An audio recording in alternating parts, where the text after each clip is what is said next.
All right, hello everyone. Hope you guys are doing good.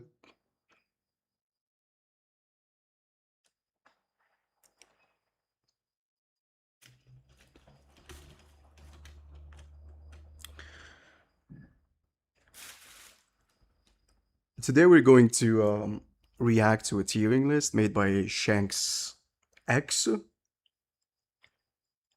Still did not watch anything. I've watched up till 1.08. So yeah, like I would want to hear a different perspective when it comes to power scaling versus. We've already done a tiering list on my channel. We've done it live, not edited the same way Shanks is doing right now. So like I'm very interested to hear maybe some things that I've never considered. I'm just gonna wait for maybe more members, maybe like 5 members to join, and then we start reacting to the video.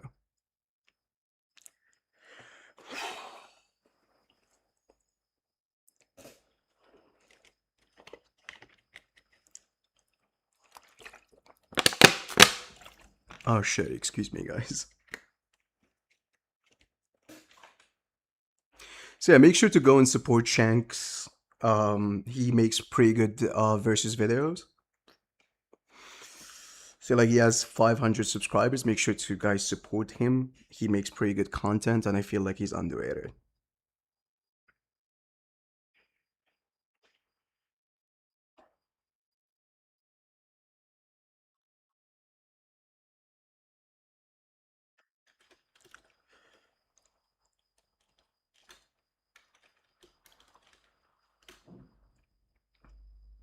All right, let's just start with the video.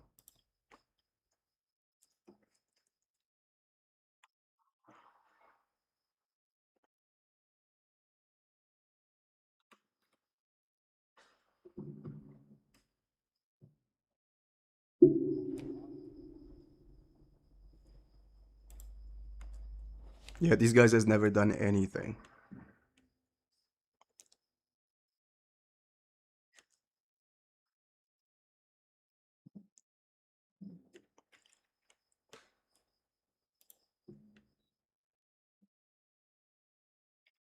Hello, welcome to the stream. Just reacting to a tiering list made by Shanks.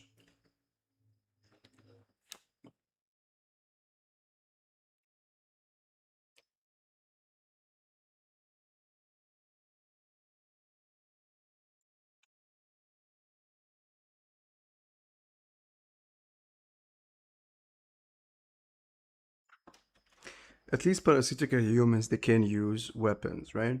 Like fire guns and stuff.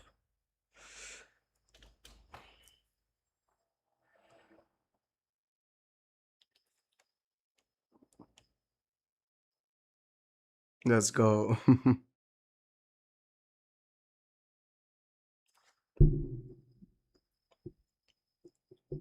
Okay.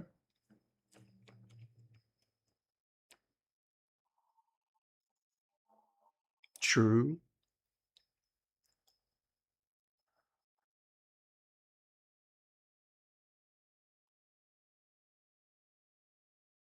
Mm-hmm. They can also summon different animals to help them, which would be very useful.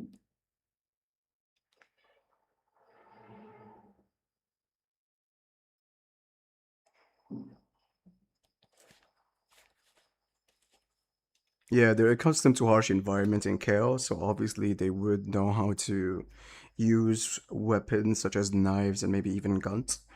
I doubt the old man can do anything. Maybe he has experience in how to hide and how to survive. But at least we've seen this girl, I forgot her name, use a knife. She's pretty handy too.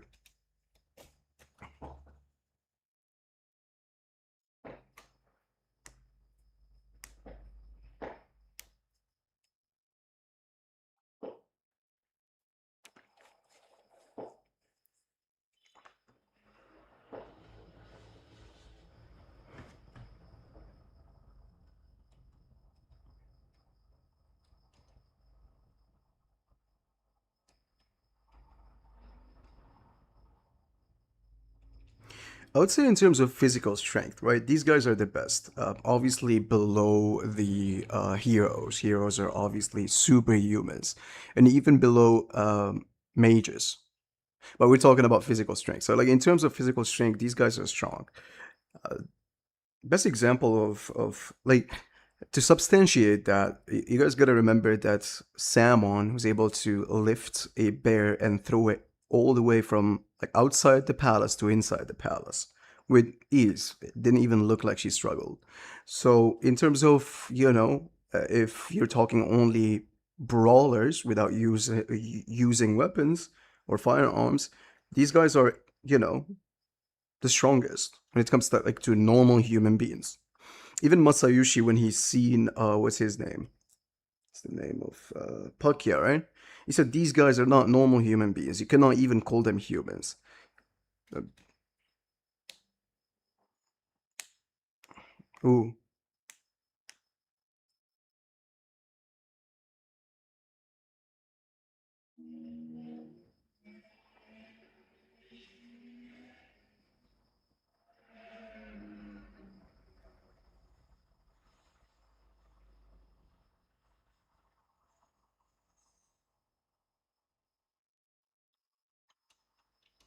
these are just Joshi's normal soldiers, though.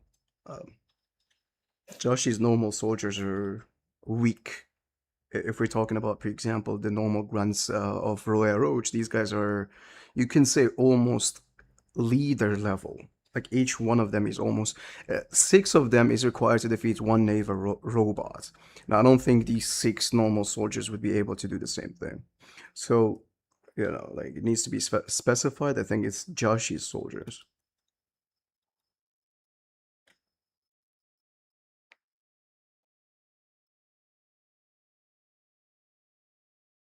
It's not necessary.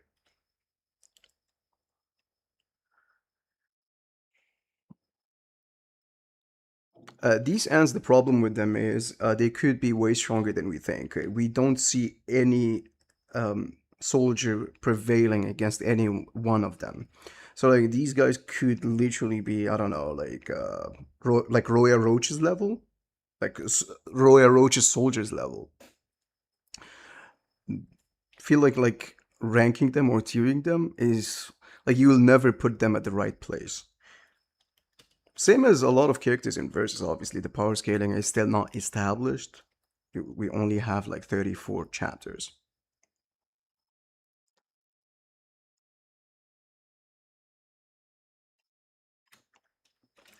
Hold on, let me just do something real quick. Just change the title real quick.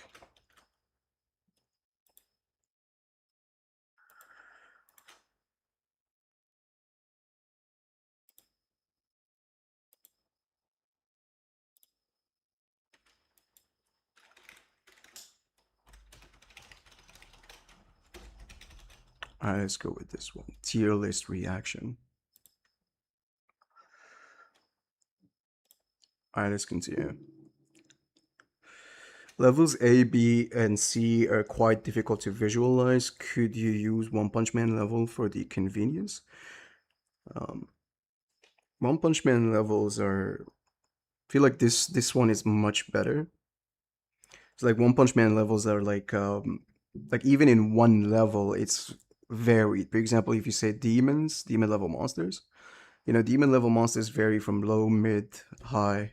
So it's just better to have these tiers. But like it's the same thing, but whatever. Like it's not really a big of a deal. Ceiling floor, welcome.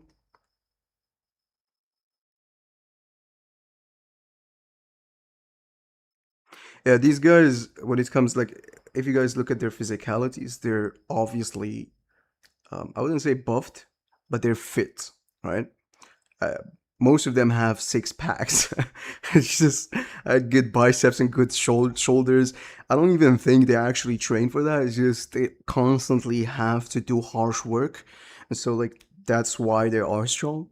So like, in terms of normal human beings, these guys are like, I wouldn't say superhuman. Obviously, they're not, but like they are athlete level. You can say that athlete level.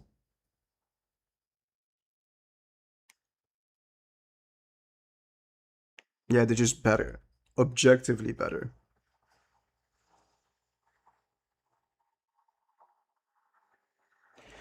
Also, the suits just look a lot heavier or heavy. So like they would have to have like great physical strength in order to move comfortably using these. And the weapons also they look heavy. Uh, there's also the like if we're talking about like normal soldiers and not Kyla, because like I believe Kyla is like above these guys by a margin, because Kyla in the character profile of her that was released on Twitter, if you go and translate it, one has stated that she is really proficient in hand-to-hand combat. Not saying she's a garu, obviously, but like she's pretty good, and she is a commander, I guess. Shanksten, yo, welcome. I hope it's fine. I can't hear the audio for the video. It's because maybe I'm pausing. Oh, hold on. I'm talking to. Oh, that's I messed up. Hold on.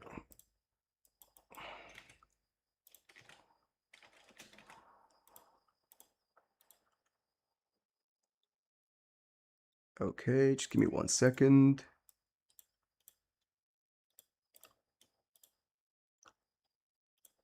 Armor piercing sniper rifle. All right, now it's good. Now I've been talking the whole time without the audio working.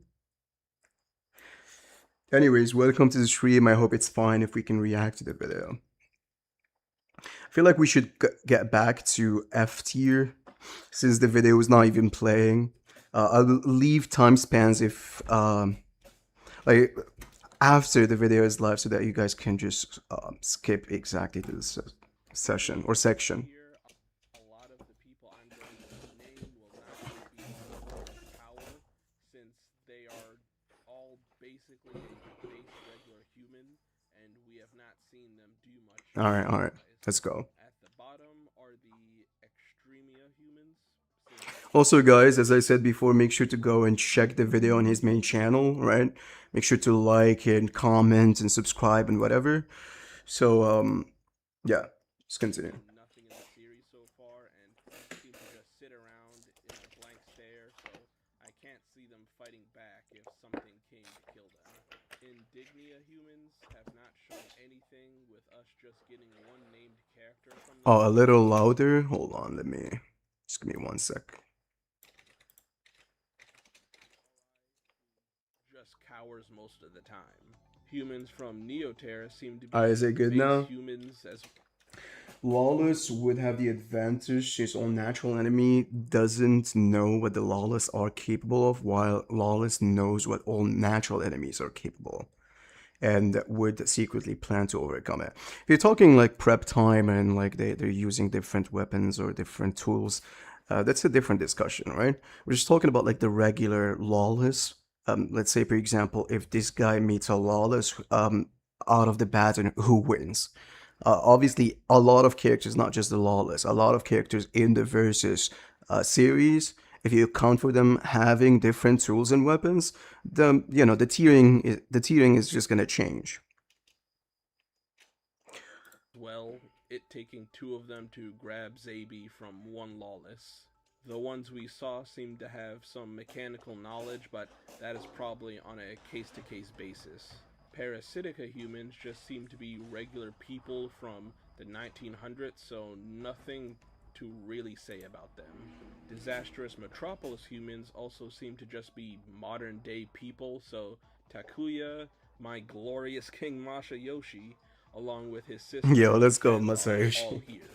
Now we go over to who I think is just slightly above normal humans. Alright. The Yggdrasion humans are here just because I don't think we have seen any of them get killed so far, and they have been useful with the items they have had. I think in the future it's gonna be revealed that these guys, Yggdrasil are humans, they would be much impressive than even soldiers, because these roots are pretty handy. As we've seen that like one usage of this so-called word essence roots, whatever, was able to support a falling building. which is, a very impressive feat. So, like, if they can apply that, like, to fighting, I'd reckon they would actually be very, like, way higher than just here. Yeah, it's if them as individuals fight each other exactly. Gaia's Wrath humans may be small, but they have shown to be decently strong, being able to carry a giant mouse, and thanks to their lives in the different forests, have heightened senses. They can also summon different animals, which is pretty handy.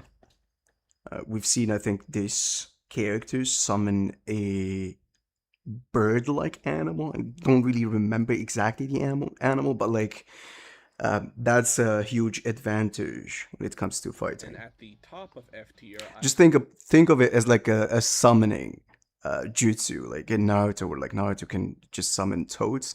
These guys just can summon like big animals to fight for them, which is pretty handy. have the lawless regular humans. I put them here because they, in general, have to have knowledge on how to protect themselves from the lawless. With us seeing tech wise, they have also figured out mechanical limbs for both them and their pets. Yeah, I would agree. These guys are obviously accustomed to harsh environment and chaos, so they can fight from time to time. However, I would not assume like every single lawless human is just, is just gonna be able to fight. Like, for example, this old man, I don't feel like he can fight or do anything. Maybe he's useful in different fields. Uh, Maybe he's experienced into like how to hide and survive. But this girl, we've seen that she can handle herself with knives, and I think she can do something. So their overall intelligence most likely has better skills in combat and survival. At the bottom of E tier, I am putting the regular humans from the Titan's Crown. They are definitely stronger than Hmm. the average human, but they only have very basic weapons like clubs. With the other placements above them, I can see them only matching or just losing to them. I would reckon these guys, if we're talking close quarter combat, obviously, when it comes to a 1v1 fights, obviously matchups matter. These guys, if it's close quarter, I feel like they can defeat a lot of characters that Shanks is going to put above them. Salmon was able to literally lift a bear and throw it from outside to inside the church with relative ease. It was not even implied that she struggled. So, in terms of physical strength, and we're talking about like normal human beings, not heroes, I don't think anyone can compete with them. You also got to remember Masayoshi's statement saying that these guys are like we shouldn't even call them humans. They're not even considered as humans because these guys are just, in terms of physical strength, they're insanely strong.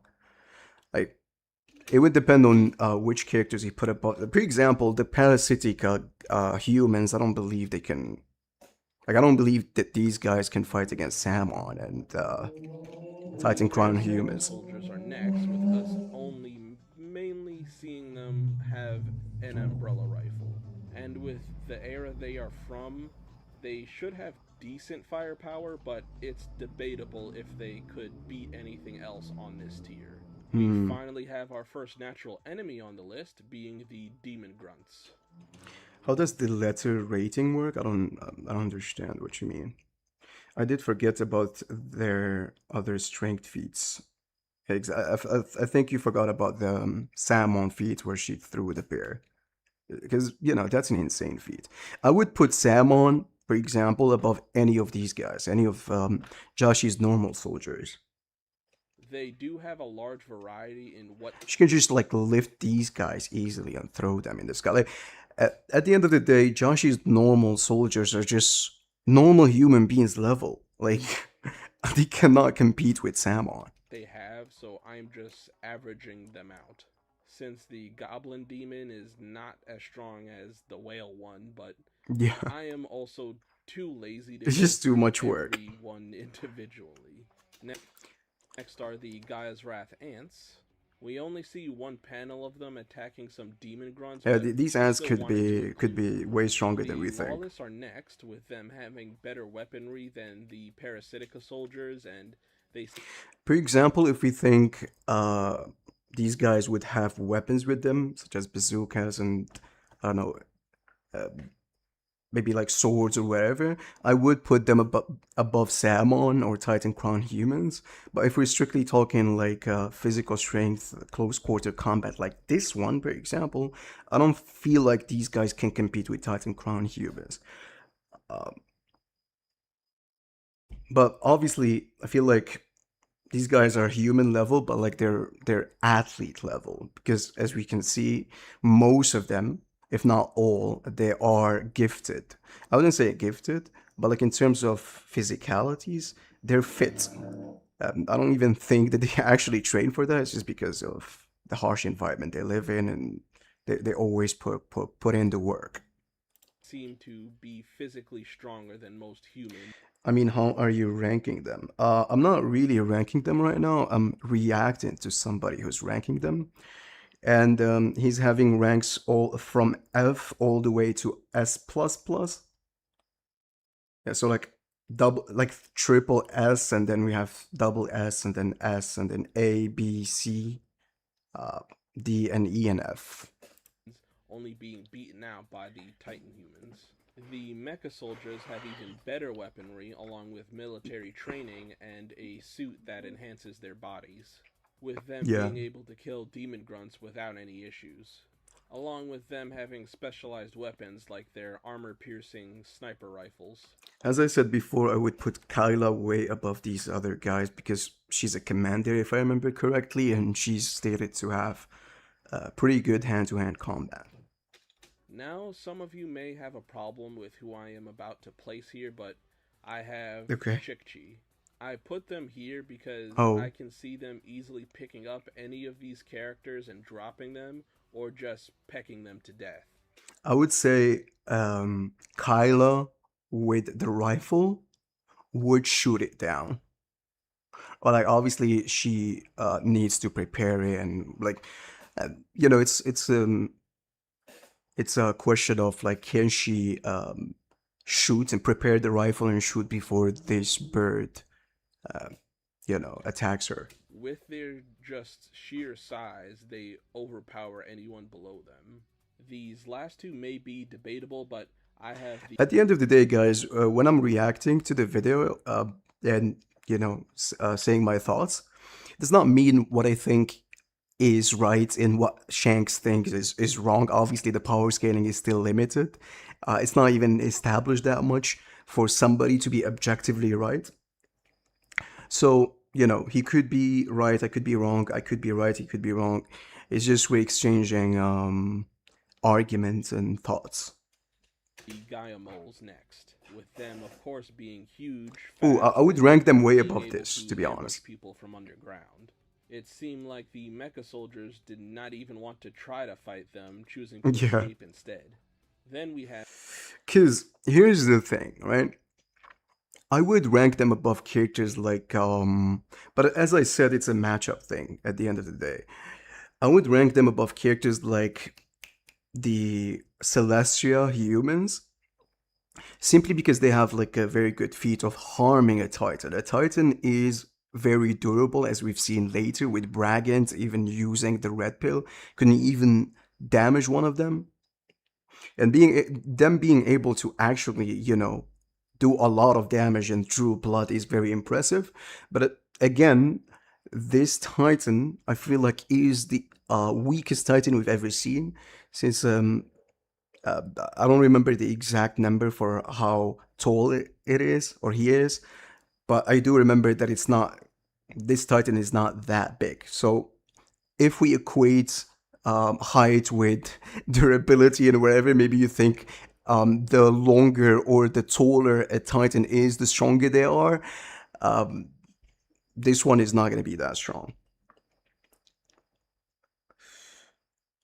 Dog bots above base neo humans. Yeah, I would think that too. I would put them like on a similar level because they were able to do a similar thing, which is, uh, you know, heavily damage a Titan. did I'm open to being wrong here. The larger mole is higher up. Not even want All to right. try to fight them, choosing to escape instead. Then we have the regular mages of Sorcerion. Ooh. With the versatility they have in the types of magic they can perform, and with them being able to hit multiple enemies at once, gives them the edge for me. And finally, at the top of E tier, I have the Celestia soldiers. Yeah. They are above every other regular human in most categories, like them having better technology that lets them fly, and a long range laser rifle. But I am not giving them the full power of their laser satellite since Yeah. they That's never not want gonna to be use it fair. in the first place. If I did allow it, they would be in the next tier. And I understand if you think they deserve to be in the higher tier. So here's my thing with I think these three. So, for example, the mages, I would rank them higher than these guys. Is because at the end of the day, these guys they have better technology, obviously, but it's not something that other worlds are not really familiar with. They can fly and they can shoot lasers. That's about it. It's not really something new that is out of the ordinary. For example, somebody like Kyla can use rifles to shoot them down, and they're obviously accustomed to fight against maybe naval robots, and naval robots can fly too.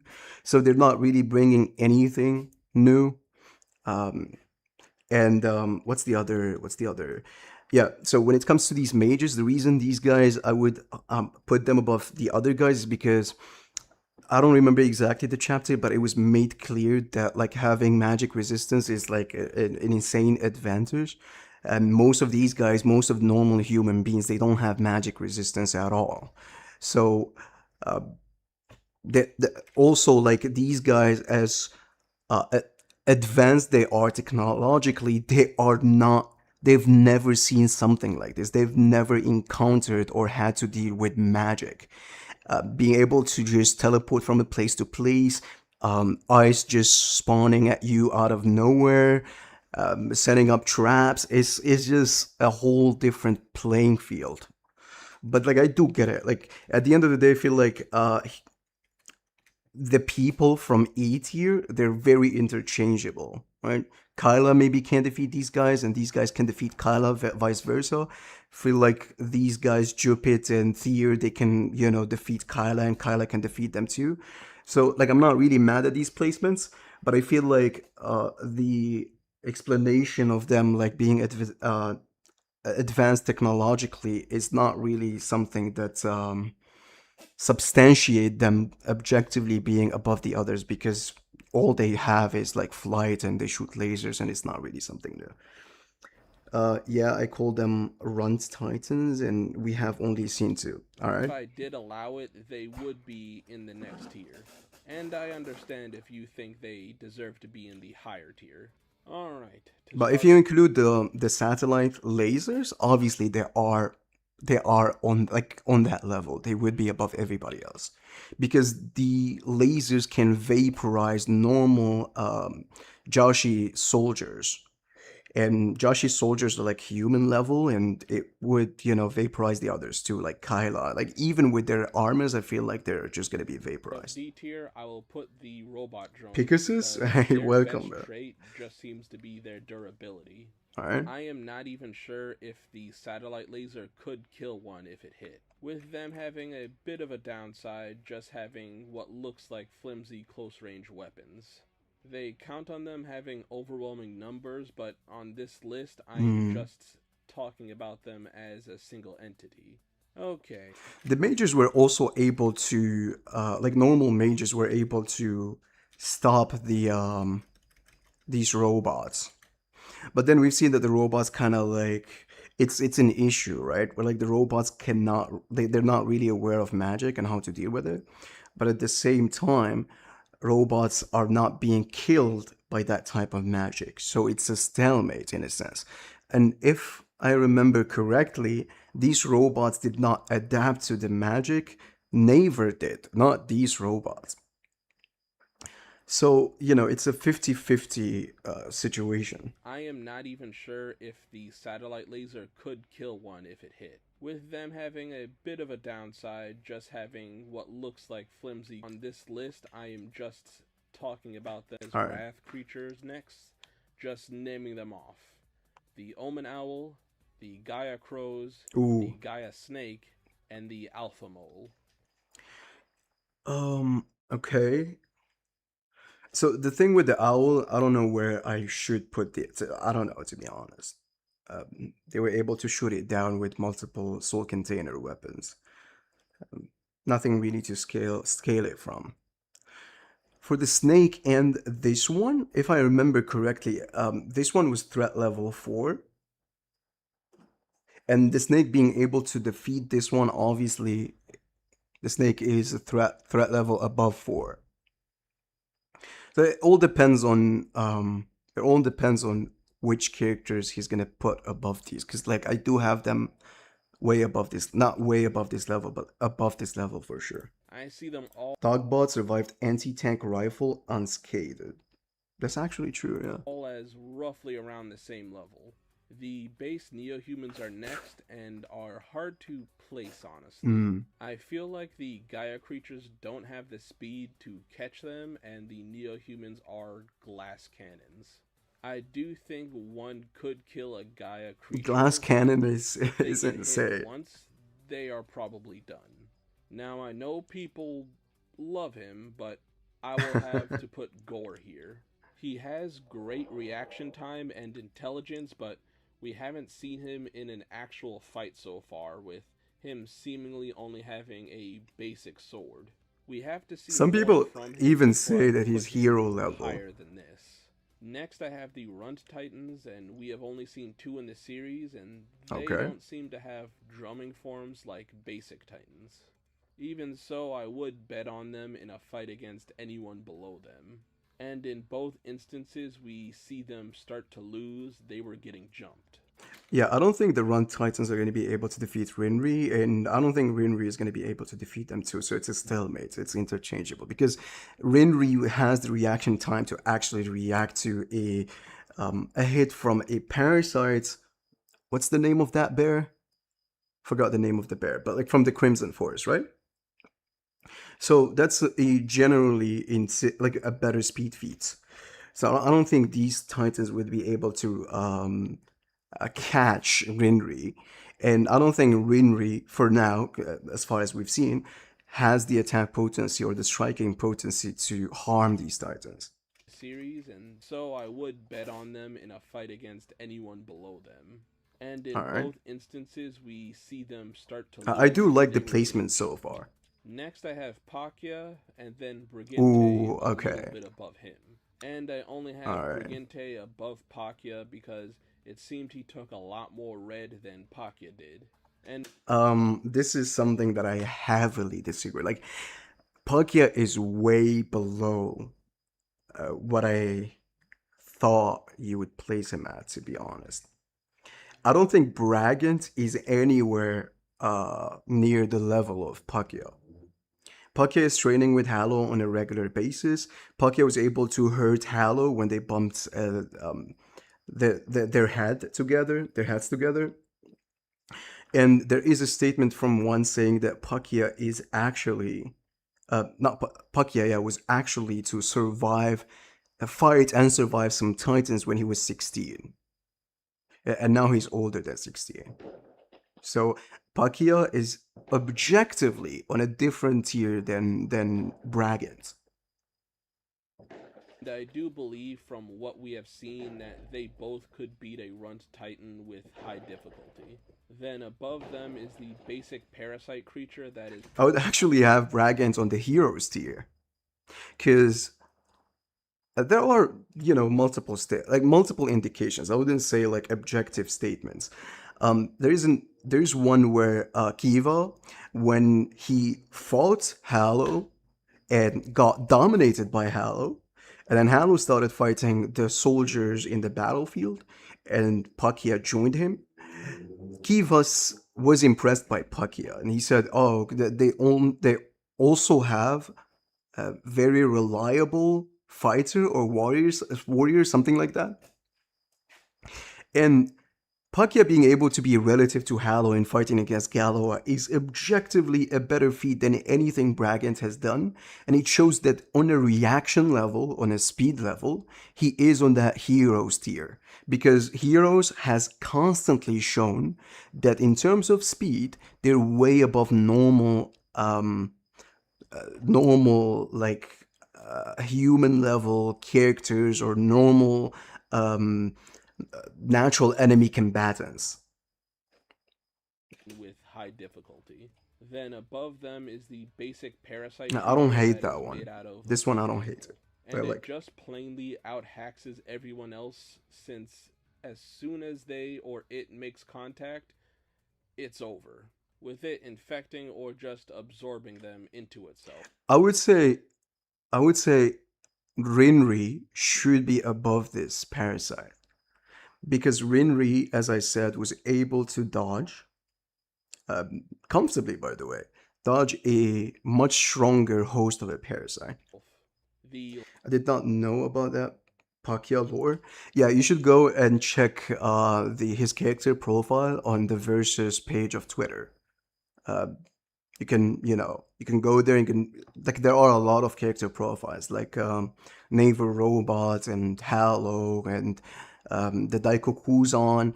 What's the medallions? Like there are a lot. Like it's treated like data books. last two entries are above it because they can directly counter it. With the next one being the small alien saucers, Oh, which seem to be definitely. quick and stealthy since no one noticed as Exactly. they ambush Yeah. the So fortress. that's And insane, they by the way. use bolts of lightning to attack, which Gore?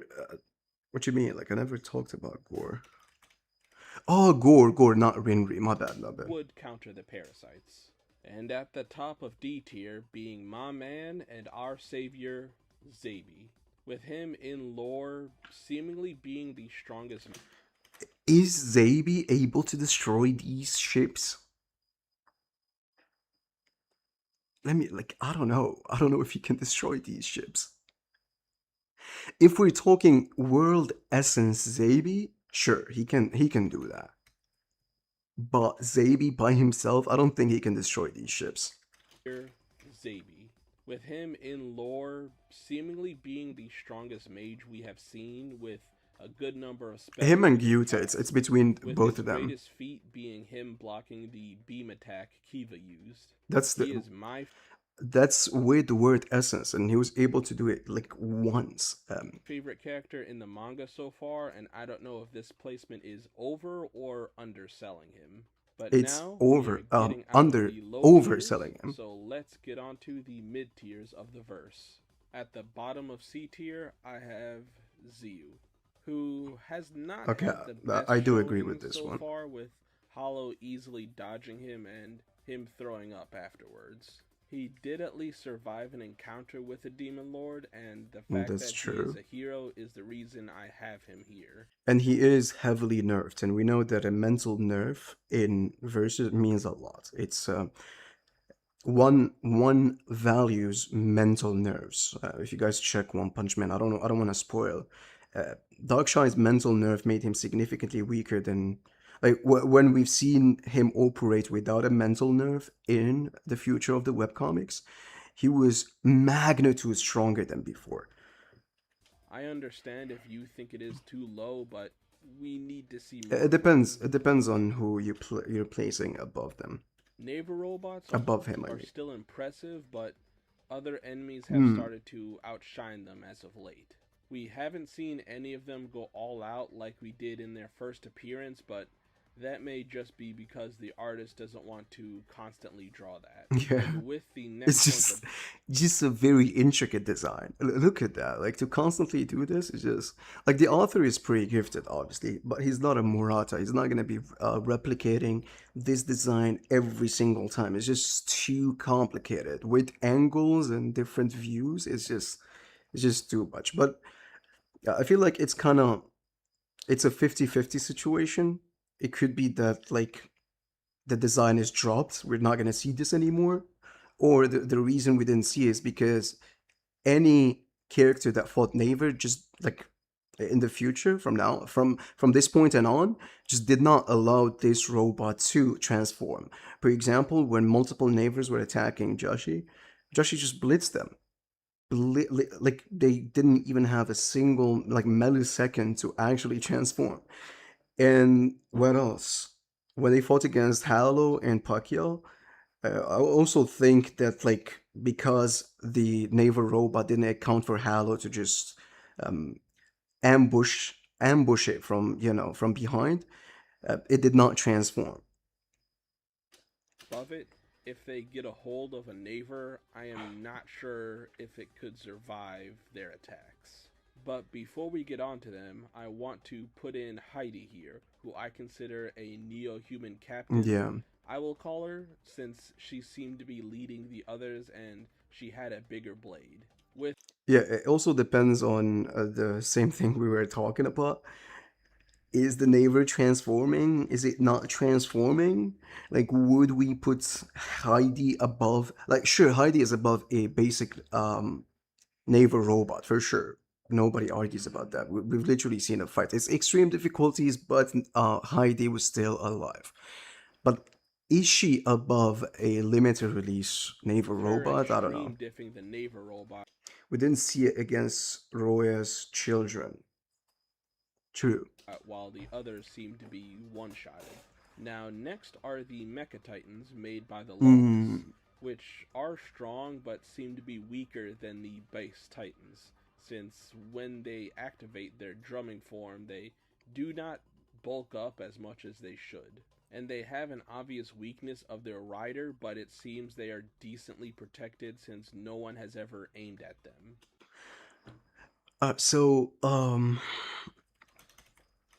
if we say base robots, base titans are. Let me think about it.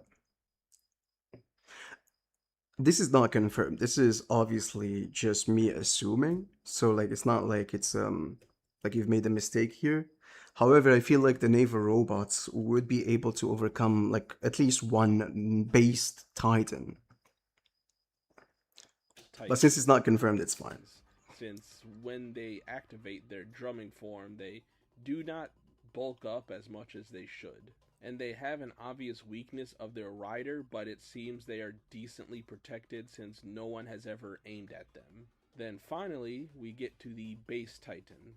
And there is not much to say about them. They are just big, strong guys. I love these with, I guys. would say, decent intelligence because they're not complete idiots. Yeah. They have their drumming form, which is a decent multiplier to their strength, and their bodies are strong enough to make the parasites go dormant, only having a constant itch as a side effect. Then after them are the Gaia catfish, which just Yeah, outsides for the sure. titans, being able to swallow them whole, as well as other decently strong animals in the forest. Then above them are the parasite titans, with the only one we saw surviving Hmm. Ario's fairy union, and as we saw later, managed to infect an entire neo-human city. And the catfish Survive Fairy Union. I mean, the placement is fine, but like Survive Fairy Union is a reach to be honest. Because if if Aryo continued to fight, I don't think this parasite would stand a chance. can't eat it, or it will just infect it and absorb it. With the top of the C tier being the Oh, tortoise robot. I put them here because they seem to be the strongest of the base form robots, only being used to protect the factories, and seem to yeah, I be guess it's fine. Like they outfitted can with even defeat any stronger character we've seen firepower so than the far Navers.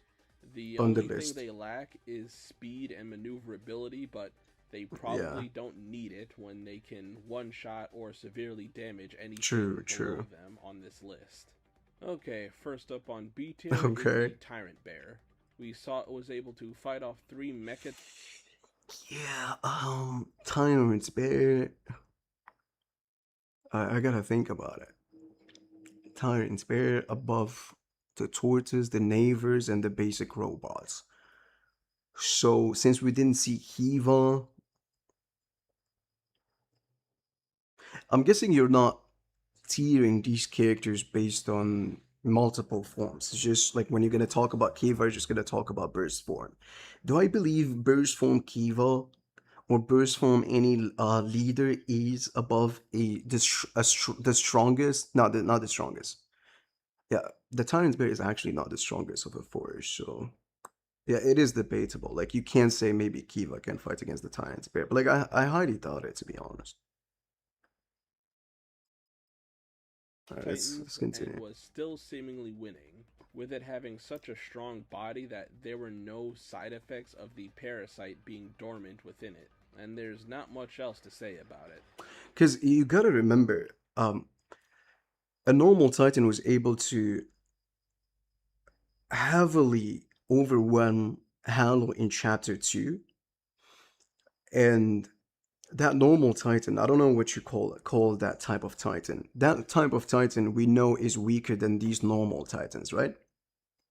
And we know that Halo was much weaker because of the mental nerf.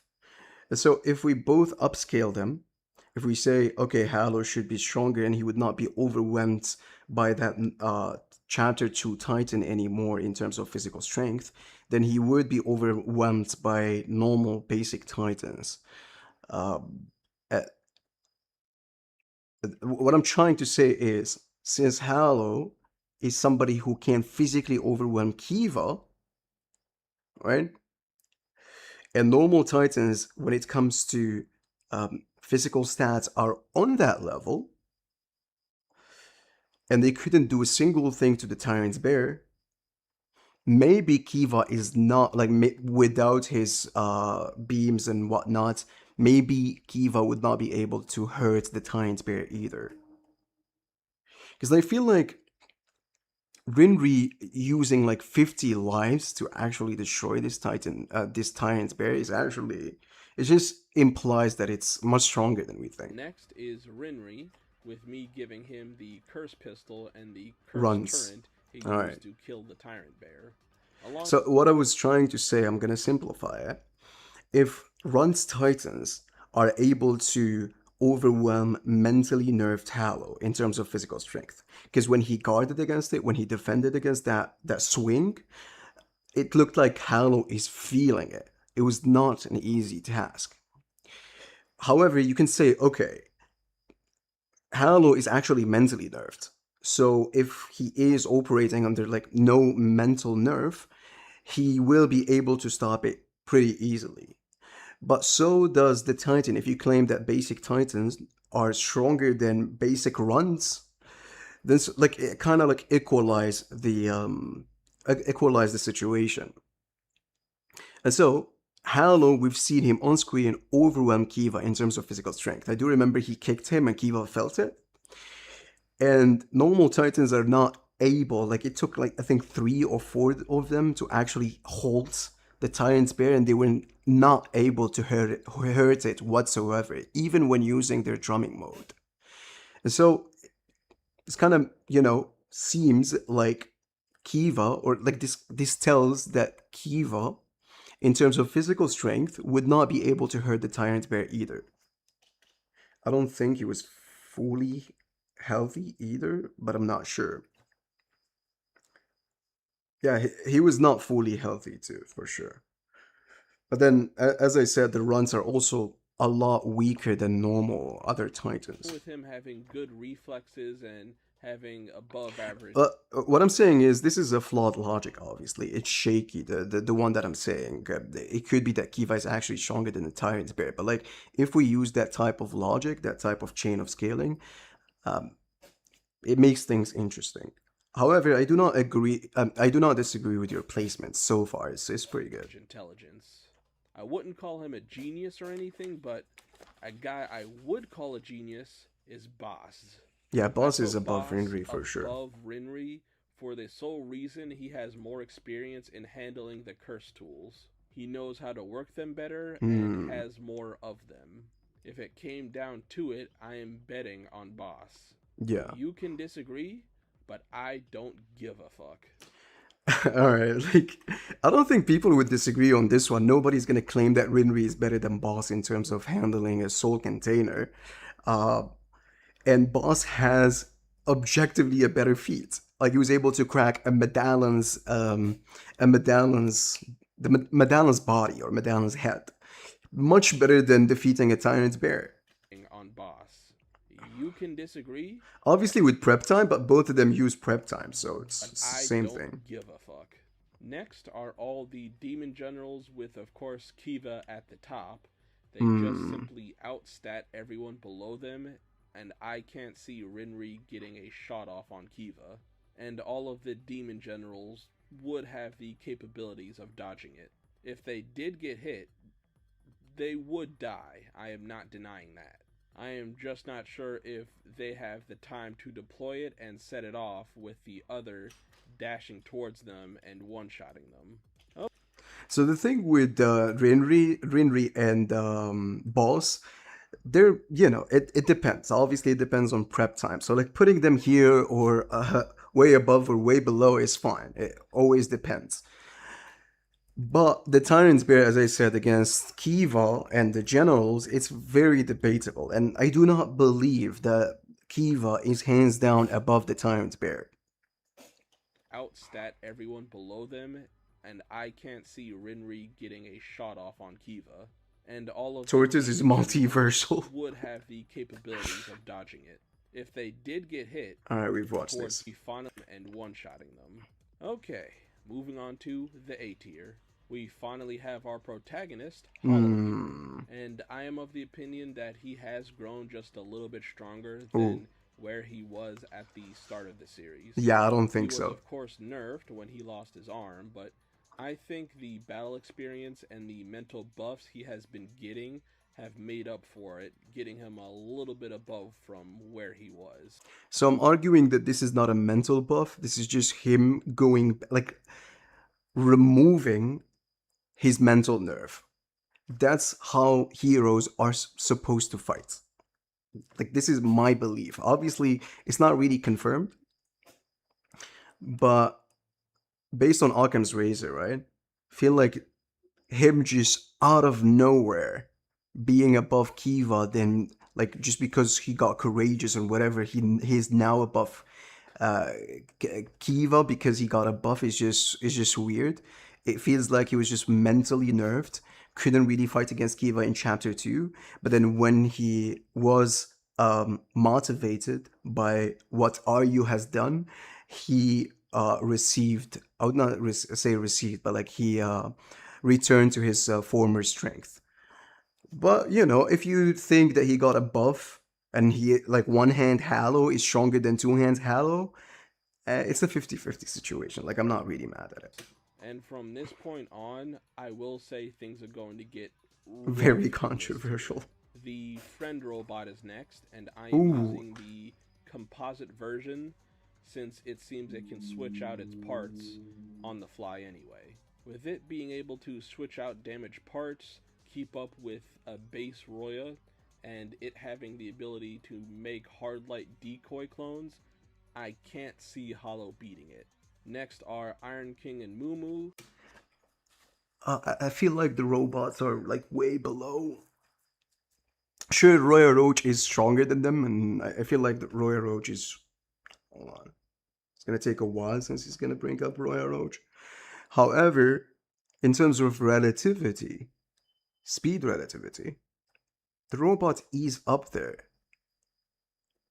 But then again, Royal Roach was heavily fatigued from fighting a lot of waves, or like the wave 5, if I remember correctly.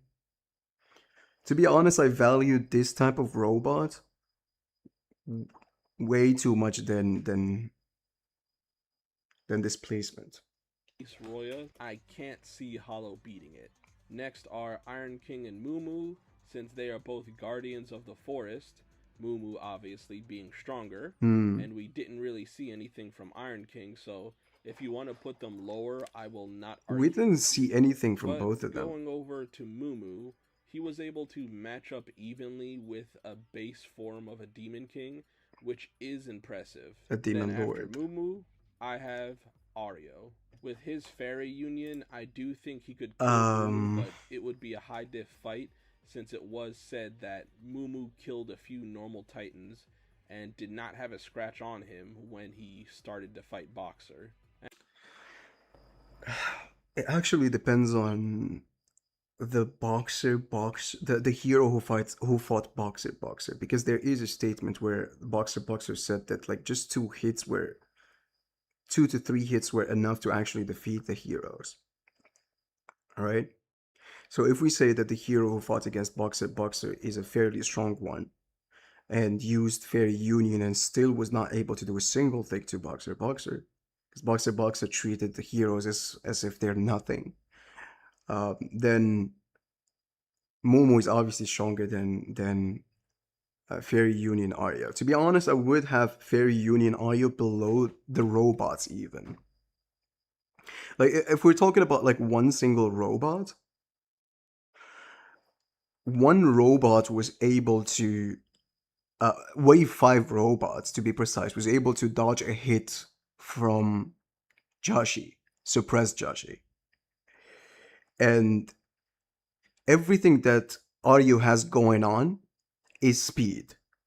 Literally. Like the reason his Fairy Union is that good is because of the speed department. And I'm not about to argue that Fairy Union Ario, in terms of speed, is on a suppressed Joshi level. Like, I don't think that's the case. Because when suppressed Joshi tried to punch the robot was able to dodge it. So I would believe more that the robot would have the synapses. I wouldn't say it's synapses because it's a robot, but like would have the reaction time to dodge Ario's attacks much more than I would believe that Ario would be operating on suppressed Joshi's level in terms of speed. I don't know if I explained that well. Yeah, I just feel like in terms of speed, like we know that Roya Roach, when she uses release, she's above suppressed Joshi in terms of speed, is because when she used release, she was able to literally blitz this robot. The robot didn't even react to like what she was doing. However, that same robot was able to dodge Joshi. So yeah, like I don't think Arya should be way above that level. I feel like should be up below this robot for sure. Like you place them way higher. I feel like Mumu being able to fight against a base demon lord is much better feat than Aryo being able to defeat a lot of neo humans um, or like bunch of titans. Because I feel like base demon lords are like able to do the same thing, if not higher. All right, let's continue. Be a high diff fight since it was said that This is the one that I'm talking about since like hold on.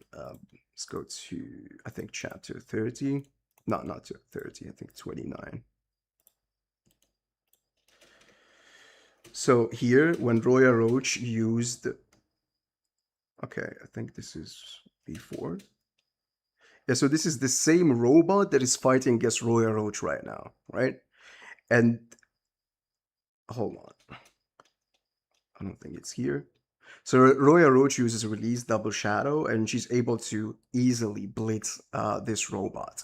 However, the same robot, according to Nudo, was fighting against um, Joshi, and Joshi like punched it, and like it was able to dodge, and Joshi was like, "Oh," like he's surprised. So in terms of speed, I don't think Ario using Fairy Union is going to be able to do the same thing. Wave 6 Friend survived Nudo concentrated mana bean, that too, by the way. So yeah, like the robot is way below what placement it should have. And Ario is way above his level. Mumu killed a few normal titans and did not have a scratch on you Giga Alright. to put Ario since Let's continue. to me he is a hard one to place. Gigatilla I would place him just above Hallow. up next, and I am putting him so high up because of what he could potentially be since he killed a demon general and forgot about it, along with him getting the power up of when he eats the red pills. But I can't see him getting higher than this tier right now. Gimbak's sons are going to go here, being Gory and Berzer. And right now, I'm going off what we have seen so far because we know they have drumming forms and we haven't seen it yet. And All right, all right. If you're not including the drumming forms, it's fine. Because I feel like, the placement is just way below what I would place them. We've talked about what I feel about Gory multiple times.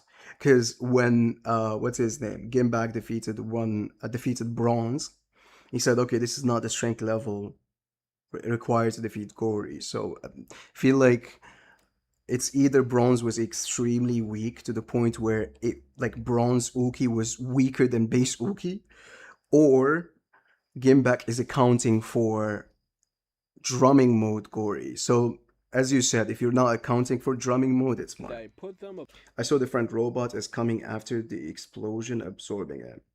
above Gigatilla because we No, I don't remember exactly what happened. Like, did it tank it, or I feel like it tanked it. Yeah, it's the same chapter, right?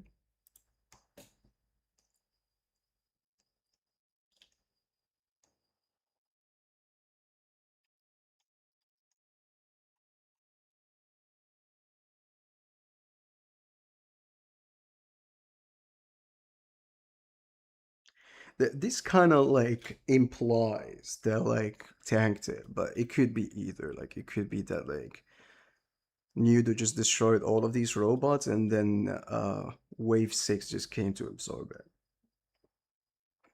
So yeah.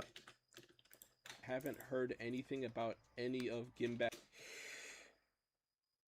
I don't know, man. It was a very small period of time. He was probably already close to the explosion. Sure, yeah.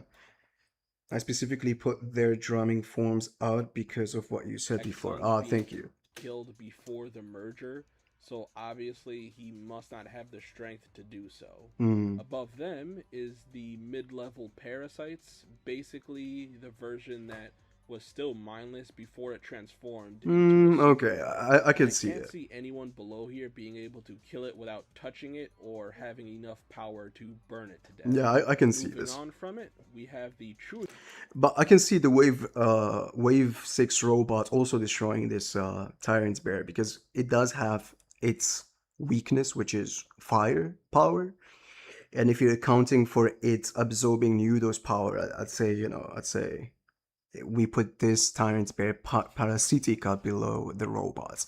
But it's a matchup thing for sure, because it's not really fair, because like the robots are clear counters for these or guys. having enough power to burn it to death. They also can Moving on regenerate. from it, we have the true hero of the story, Balzerk, who I am downplaying severely. Why am I doing so? Because I hate this man. But seriously, I am presuming he Why? only killed his demon lord with the help of the team he is with. And even then, I think the demon lord he killed was a low tier demon lord, Mm, not one on the level of Jachi or Nudo. of You course. know, when he first appeared, people were glazing him, saying he can probably match up to Jachi or at least give him a good fight. And I am just looking at those people like they are crazy.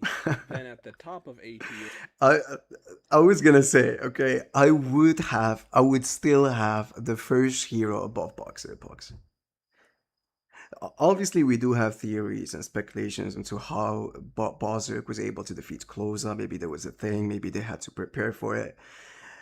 However, Nudo, there's this statement that, like for me, objectively puts Bozark above Boxer. On this, like the same chapter, I wouldn't say the same chapter, but like this chapter and the one before, Nudo says that like he's interested in Bozark, like the first hero. He is interested in him. But Boxer is treated by every single demon lord as if he's the joke. Obviously, this doesn't substantiate Bozark being above Boxer, but it's enough proof for me, more than just, oh, we're speculating based on no bubble here. Bozark did not defeat Cloza. Obviously, this is just theories, it's just speculations. But for now, we take it as gospel until it's proven otherwise. The story is telling you that Bozark actually defeated the Demon Lord. So like when we scale, when we have a tiering list, we have that in consideration until it's proven otherwise. We cannot like just bring a theory or a speculation or a suspicion, and tier with it or rank with it. For now, I do have Berserk above Boxer, but like I'm not mad at this. It's they're I would say they're interchangeable for now. I have Boxer and the other demon lords that got killed off by Ginbak. Boxer was still impressive, Oh, killing a hero in a few shots without even trying to. And his burst form with his whip technically meant he could keep growing by adding more and more onto it. But he dies by getting neg-diffed by Gimbak's intimidating aura. And now we are leaving mid-tier, branching into the high tiers of the verse. And first up are the mid-level demon lords, which I have mm, Digonazal and Roya Roach. They both showed they are above someone like Boxer, with Digonazal not bitching out of the fight and making Gimbak at least do something. And I do put Roya above her since I do mm, think she can outspeed her, hitting her from multiple angles, and would eventually be able to pry her out of her flesh mech. And if she tries to self destruct, Roya has the speed to get out of there. Also, I forgot to put Roya's kids on the tier list, so I am mm. just going to say they are in the D tier. Okay, on the next entry, I My thing with Digonazal, and I've talked about it a lot, I have mixed feelings when it comes to Digonazal. Like sometimes I believe she's strong, sometimes I believe she's not. If we take what the story is telling us, right? If we don't hyper analyze the feats, oh, she did this and she did that. Nyudo stated that she did not have stand a chance from start to finish. Um, he just overwhelmed her from start to finish, which kind of tells us that uh, anything she's done against Gimbak, according to Nyudo, is nothing. Nyudo values um, Gimbak tanking a punch from Joshi much more than anything the Ganazal has done. However, if we set that aside and just focus on the feats that happen on screen, the Ganazal was low-key impressive. Like she was able, like if we're talking about pushing strength, she's matching Gimbak. Again, we don't know if Gimbak is casual, if he's trying or not. Gimbak himself said the other demon lord or the other character he fought before is much more impressive. But I've talked about that in a sense where like I explained it as the follows. Gimbak doesn't value the Ganazal because she uses different tricks to fight. Whereas with Joshi fights with physical strength. They're brawlers, so like Gimbak is obviously gonna respect that much more because he is accustomed to that and it's their whole culture. But like in terms of feats, as I said, the Ganazal seems impressive. Just being able to do this, like match his strength like that, is very impressive. And remember that Bozuk was kind of scared. Now, I wouldn't say scared, but like worried about his father. He's like, yo, father, you okay? So, yeah. And speaking about this, I don't know if you're gonna mention this character. I don't know if you forgot this character or you're just gonna mention him on the future of the video. But what happened to Ficaccio? am just going to say they are in the D tier. So mixed feelings, as I said. Diganazal could be on this tier, sure, and she could be on Joshi's tier. Not like overall Joshi, not release or burst, but like at least base. Okay, on the next entry, I am going to have a bit of a rant here, because we are talking about the Superworm. This thing has the potential Hmm. to be kinda broken, but I will go over that in another video. But just talking about what we have seen from it, it can shotgun semi-mature parasites to I can infect see other that. people, and it can shoot out smaller minion parasites to attack others. Along with its increased size and intelligence, this thing in a decent amount of other series would be a nightmare to deal with. But I do think a Medallion could deal with it as long as it stays out of its range, just lasering it to death until it can't heal anymore. And I don't think the other demon lords could beat a Madalin one on one, in my opinion. Yeah, I feel like the Ganazal has a chance. All right, the Ganazal with the maggots and stuff. Obviously, they're not gonna do a single thing to body compressions. They're not. They're not. What's the word? They're not sent. Nah, they're not biological. Whatever. Yeah, you get the point. However, if we're talking chain of scaling, right? Base Joshi was able to easily destroy space armor Uki or Shinra. Easily. I don't think he was even trying.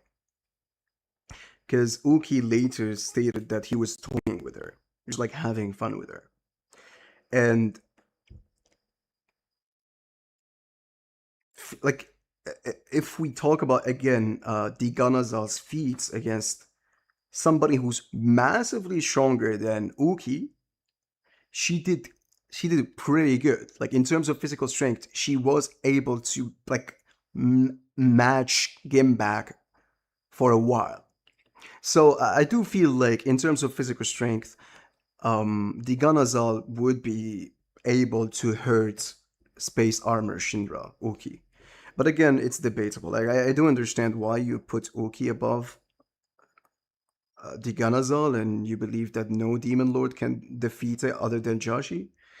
But the feat says otherwise. Just being able to actually match Gimbak, whether it's casual, whether it's he's holding back, is an insane feat. Like a much better feat than anything that Space Armor Shinra has done.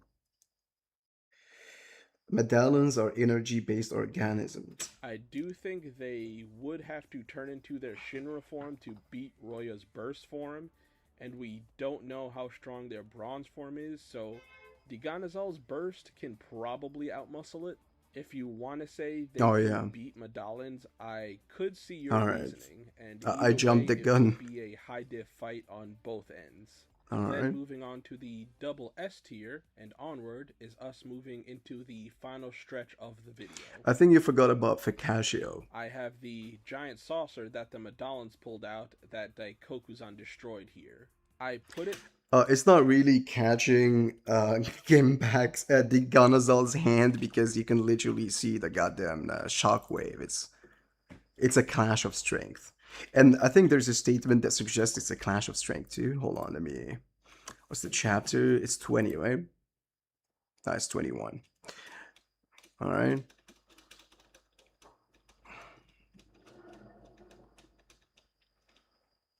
When they do this, as you can see, it's a shockwave, so it's obviously a clash of strength. And then, hold on, sheer power isn't enough to make you budge.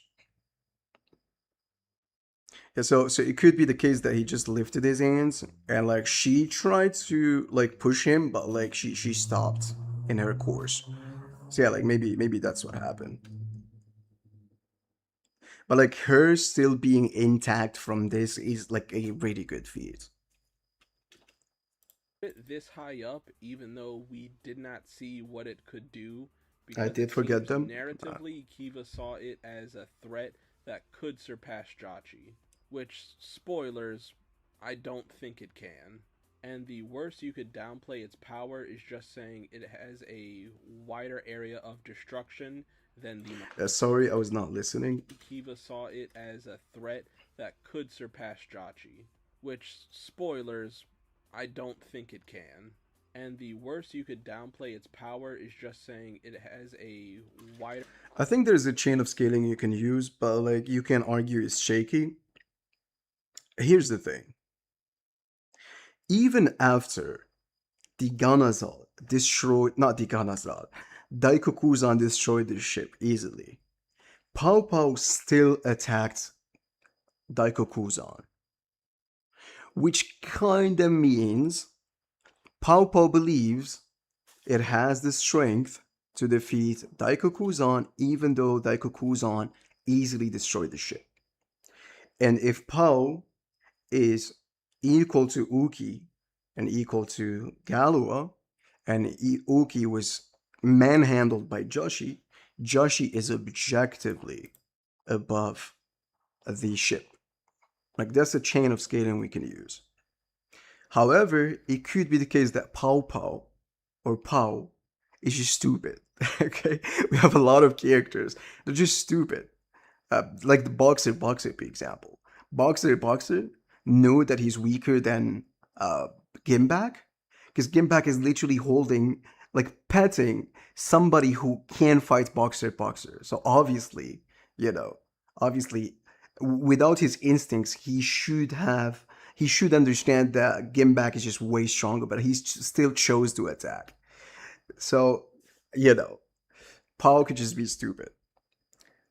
If Poe is not stupid, and you can say that these guys are advanced technologically, and they would understand, and they're smart that way.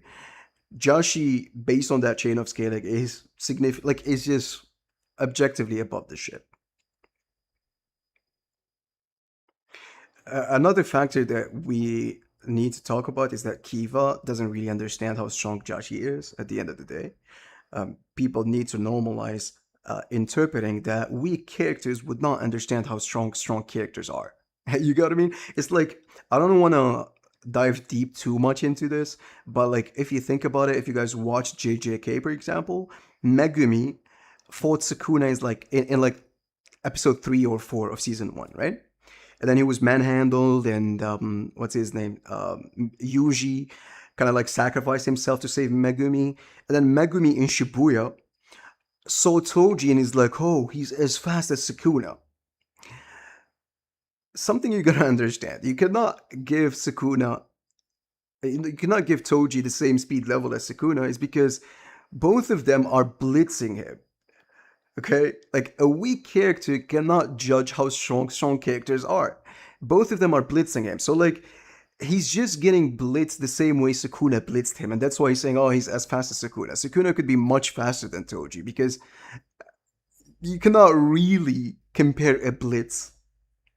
I don't know if I explained that well, but Kiva, at the end of the day, he is not somebody who's credible in estimating how strong demon lords are and the demon kings too.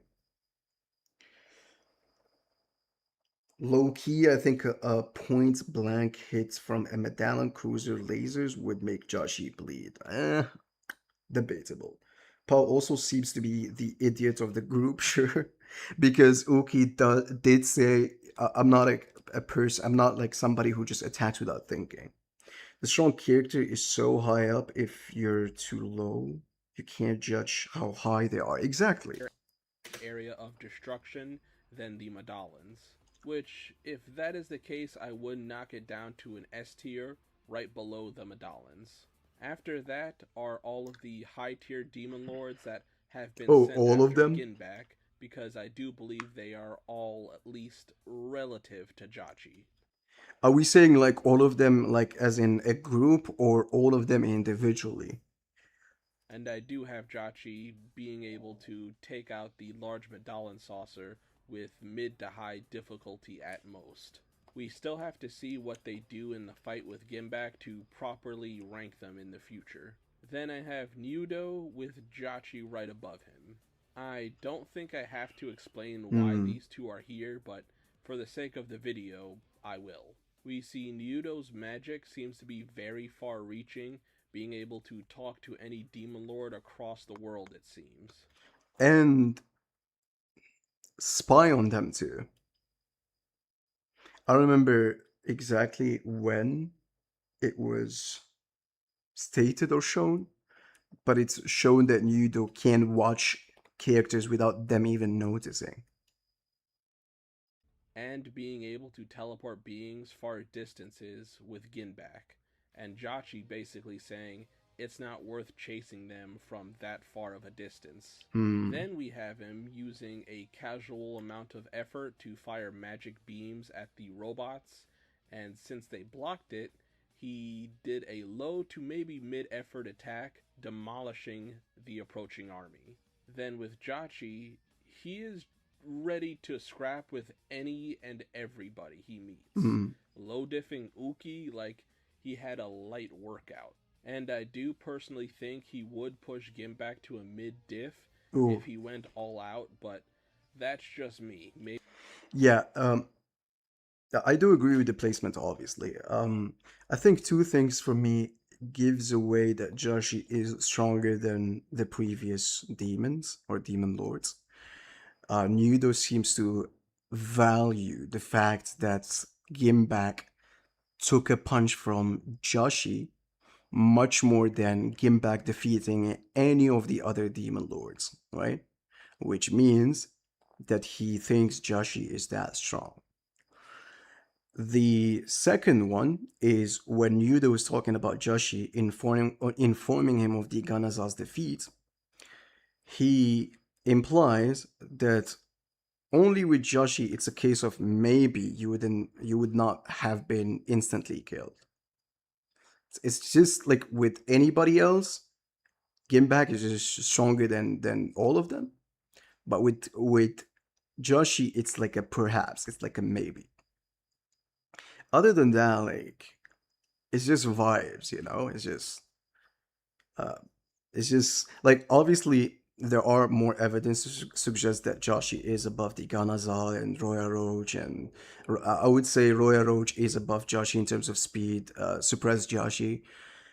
Um, the like it's objective if we say Joshi is above the Ganazal and Roya Roach and the other defeated demon lords, but it's just vibes when it comes uh, to the corpse, to the team up, the Jakuja, Jahivi, and all the other guys. It's just like we still do not have like a clear chain of scaling confirmation that Joshi is above them, because some would argue that since the Demon King summoned all of them and they're supposed to be strong, and it's based on strength because when Boxer said, I did not hear anything about it, the other demon lord was like, it's because you're weak. So you can't say maybe he did not tell Joshi about it. It's because maybe he thinks he's weaker than the other 10 guys or the 10 demon lords. But there could be different reasons why he did not tell Joshi to join. Maybe Joshi is just too strong.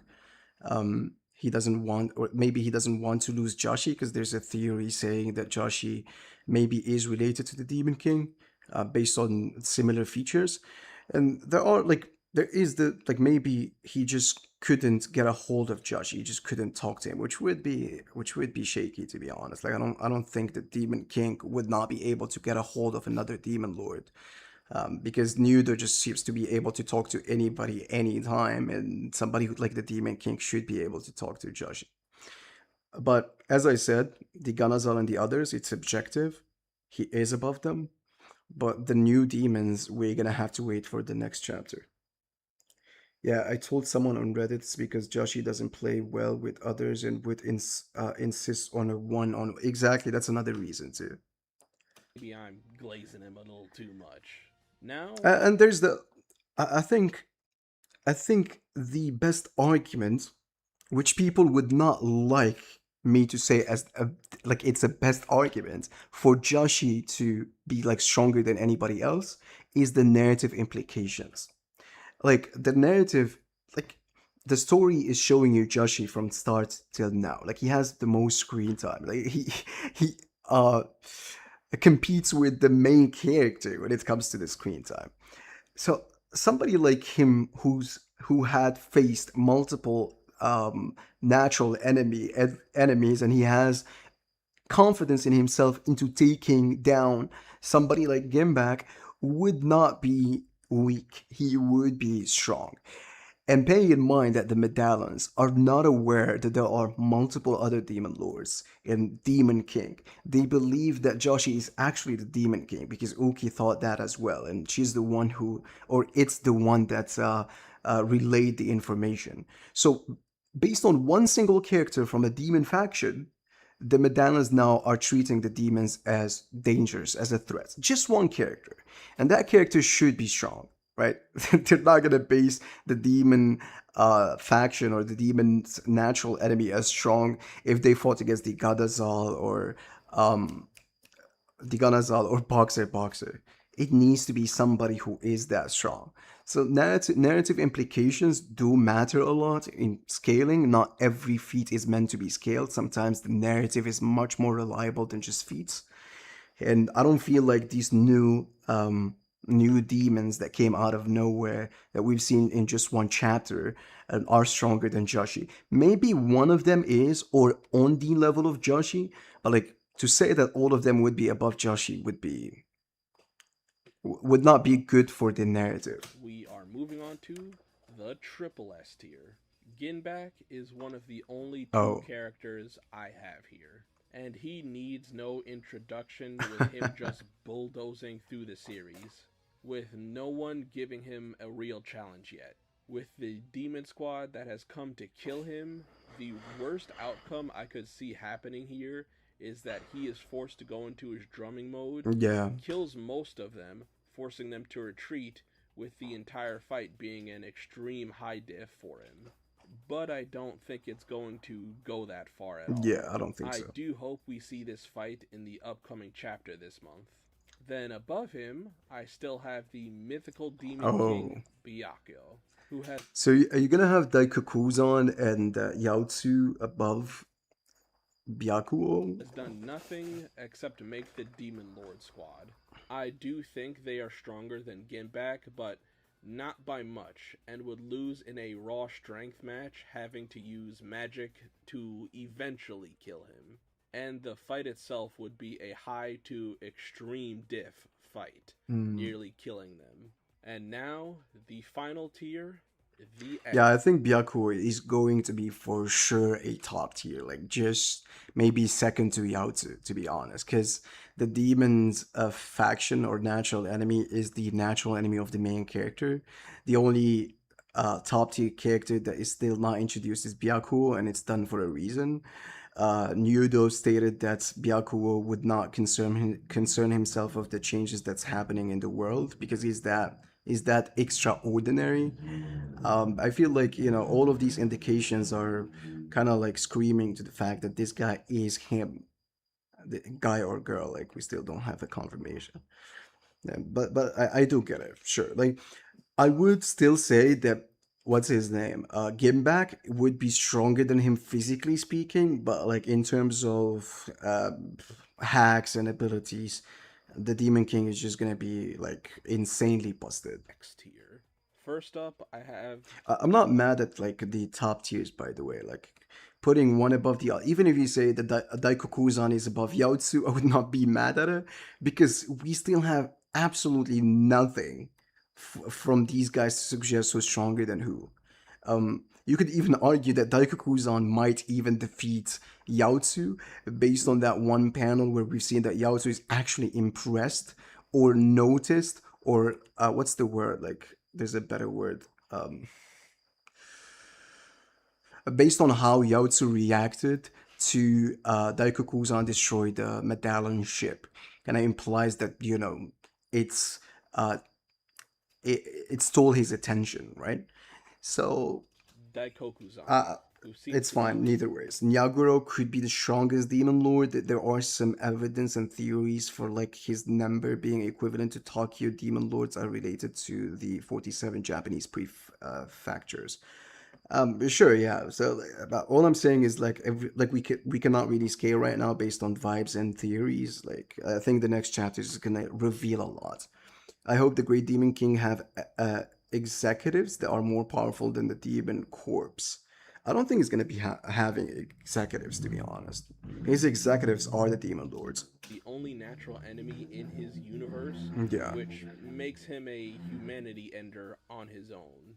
We still haven't seen much from him, but just off of narrative, I can't see Byakuya or Ginbak beating him one on one. I can Above see him, that. I have the World Tree. And yes, I put the fucking tree on the list. I consider it a combatant. We have seen it actively attack people, and before we first see Daikokuzan, it looks like it tried to attack him, since we see what seems like a piece of the World Tree root on his back. And Hmm. if it is allowed to root into him, it could slowly sap his strength, eventually killing him. And so far, the only maybe way I could see us killing the World Tree is injecting it with a continent sized amount of curse. So much Hmm. that it shrivels up and dies. And I don't know if that is possible, and it would I do can see Byakuo enormous damage just to the rest of going the to the team's word tree and earth. destroying it. And you all probably knew who was going to be number one. Who? It's Yaotsu. Ah, it's He Yaozu. I just never plain thought about seems like a reality it. warper, not having any kind of restrictions on his power. The only thing we know is that he is not an all powerful or all knowing God, since he didn't just snap his fingers, putting the world back to the way it was, He put and he his did not know face that our team on did like not on know the his sky, bro. existence. Like And I wouldn't be surprised if the other beings in this tier and the triple S tier have some kind of resistance towards him, forcing him to actually fight for the first time in his life.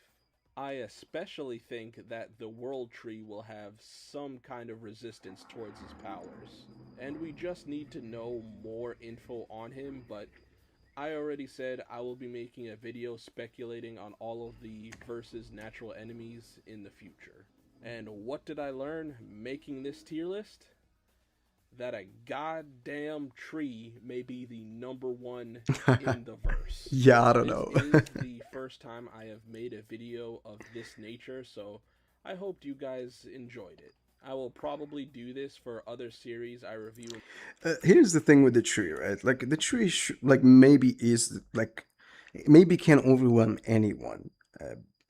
However, something that has this huge weakness where it's not what's the word? It cannot move, right? It's always there. Let's say, for example, Byakuo just flies way up in the sky and starts bombarding it with blasts. Roots can't travel in the ground, but like not in the sky. So it just has a lot of weaknesses that a lot of characters can just deal with it. But like I can see what you're saying. Daikokuzan, I'm fine with the World Tree defeating Daikokuzan. It's okay. But somebody like Daikokuzan or Yaotsu, I don't see the like just one tree that is immovable. It's it's static. Not static, but like it just doesn't move. Would be able to defeat somebody that has a lot of varieties and a lot of abilities they can use. This is the first time I have made a video It's not of this mobile. That's the nature, word so I exactly. hoped you guys enjoyed it. Imagine I will Yaotsu probably makes his body bigger than the planet itself. That would be insane. I actually want Yaotsu to be on that Cosmic Figaro tier of power, if not even higher.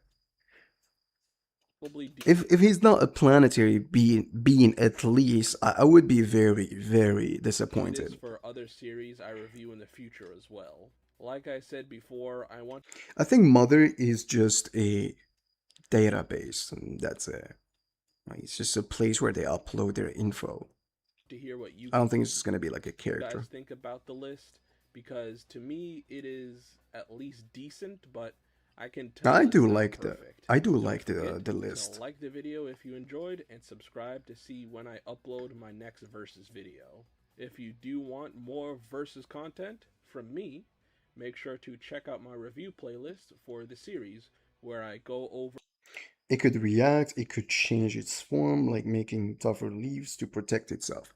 Yeah, but like as I said, flight, for example, is a major weakness. Just flight. Imagine the medallions can just start bombarding it from space. What's the tree gonna do? You get what I mean? Like, that's a major each weakness. chapter so far. Which is I'm not saying maybe it is the strongest in the verse. And every single natural enemy, they have wins and cons. Like they have advantages and disadvantages. It's just with the word tree, the disadvantage is too just like too significant. Now, with all of that out of the way, I will see you guys later. Bye, guys. Mother is probably the only truly sentient AI. That would be pretty cool. We don't know if the mothership has weapons. That's true. Can the tree absorb it? So yeah, like pretty good video. You guys should go and check his channel and give him a like and subscribe. Pretty very good video. You can tell that like it took him a while to actually make it. The editing is considerable here. 26 minutes is actually a long time. So yeah, like a pretty decent list. There are some that I would say I heavily disagree with, especially the Arya one. Arya just being that you know like I feel like you overrated Arya way too much and like put him above the robot is just feel like it's not really his place. Um, but like anything else, I feel like it's pretty decent. Maybe the Tyrant Spear is stronger than Kiva. Pakya is also a like he's way below where he should be at. Pakya should be on the tier of heroes. I don't believe Zoo is gonna be able to defeat Pakya, by the way, and you have Zoo on the tier of heroes. So yeah, like Pakya being able to actually fight alongside Halo against Galua without being overwhelmed in the speed department just screams that he is hero tier or heroes tier.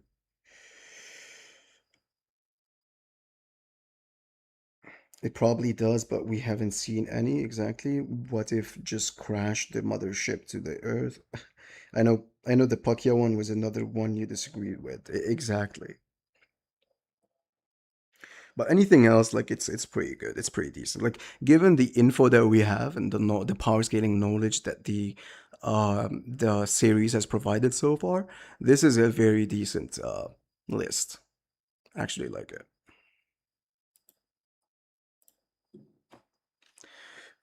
I don't actually remember the list that I had before, to be honest. Let me try to go and bring it.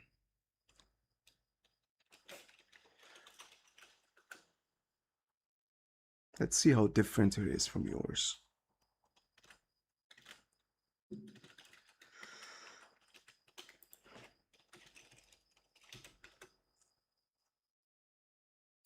After what you said, I would change it.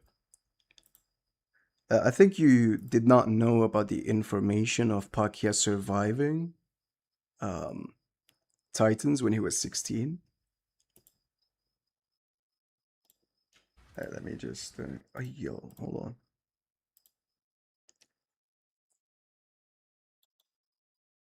So the things I would feel like I fumbled when I've made this video is the Ganazal. Putting the Ganazal on high tier demon with Joshi is just a huge fumble.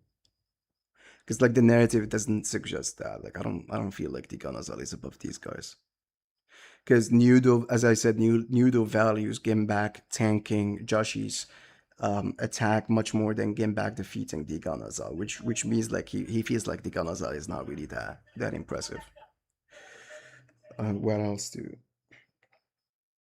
I bet the Medallion mothership is like the Death Star. I don't know what the Death Star is, but the mothership would be a top tier for sure. What else? Hold on.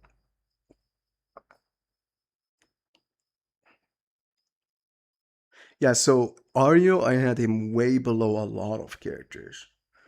Below Rogan, below the Tortoise, below Friend, like the first Friend.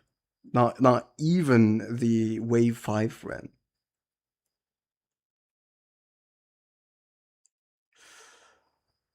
Yeah. I can see that my list is also way too flawed now that I'm looking at it. Like, we don't know if Rogan is strong enough to fight against the hero tier. The Tortoise maybe is just too. Like, when I've ranked the Tortoise and I put it here, I was not considering just one robot, right? Like, I'm just considering like the entire defensive wave. And I don't think any of these guys are going to survive the Tortoise wave. The Tyrant Bear, I can see it being able to tank the Tortoise. Yeah.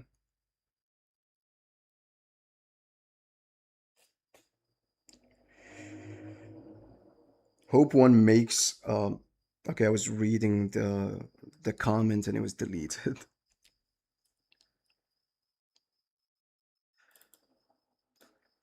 Yeah, so I really enjoyed your video, Shanks. Make sure to make more content. And one advice that I would give you is never like just give shallow titles like these, like versus tier list. Make sure to just have like just like every versus character ranked from weakest to strongest, something like that. Because when you say tier list, people are just gonna imagine that you just like just like it's not an edited video, just started recording and making a tier list. The thumbnail I would also advise you to use colored panels, because people like colored panels much more than black and white. Like other than that, like the video is actually well done.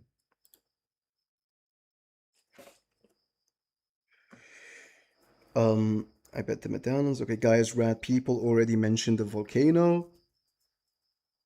We've seen like I think hold on. Let's go to all right here chapter 29. This is it's like a volcano, right? Maybe this is the guy's rat's volcano. Thank you, no problem. Thanks for the versus content, guys. Yeah, we're trying to make much more. It's just the problem of time. Yeah, it was a bit of a rush job. I will change the title later. The title is actually very important. The title and the thumbnail, like make sure to always be serious about them.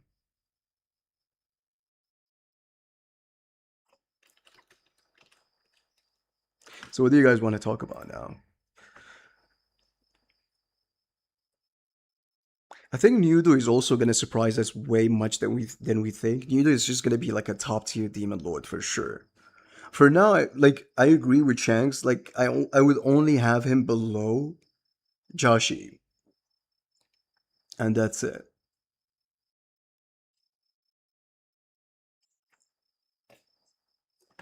Oh, I was saying, hoping one volcano slash lava environment similar to Boris's homeworld as the pinnacle of nature. We've never even seen Boris's homeworld. We've seen this one image, and I'm craving for a Boros. I don't know, like a Boros bonus chapter, or even like a separate like one shot story. We deserve to know more about Boros. So yeah, hopefully like the lava slash volcano environment is something that resembles that.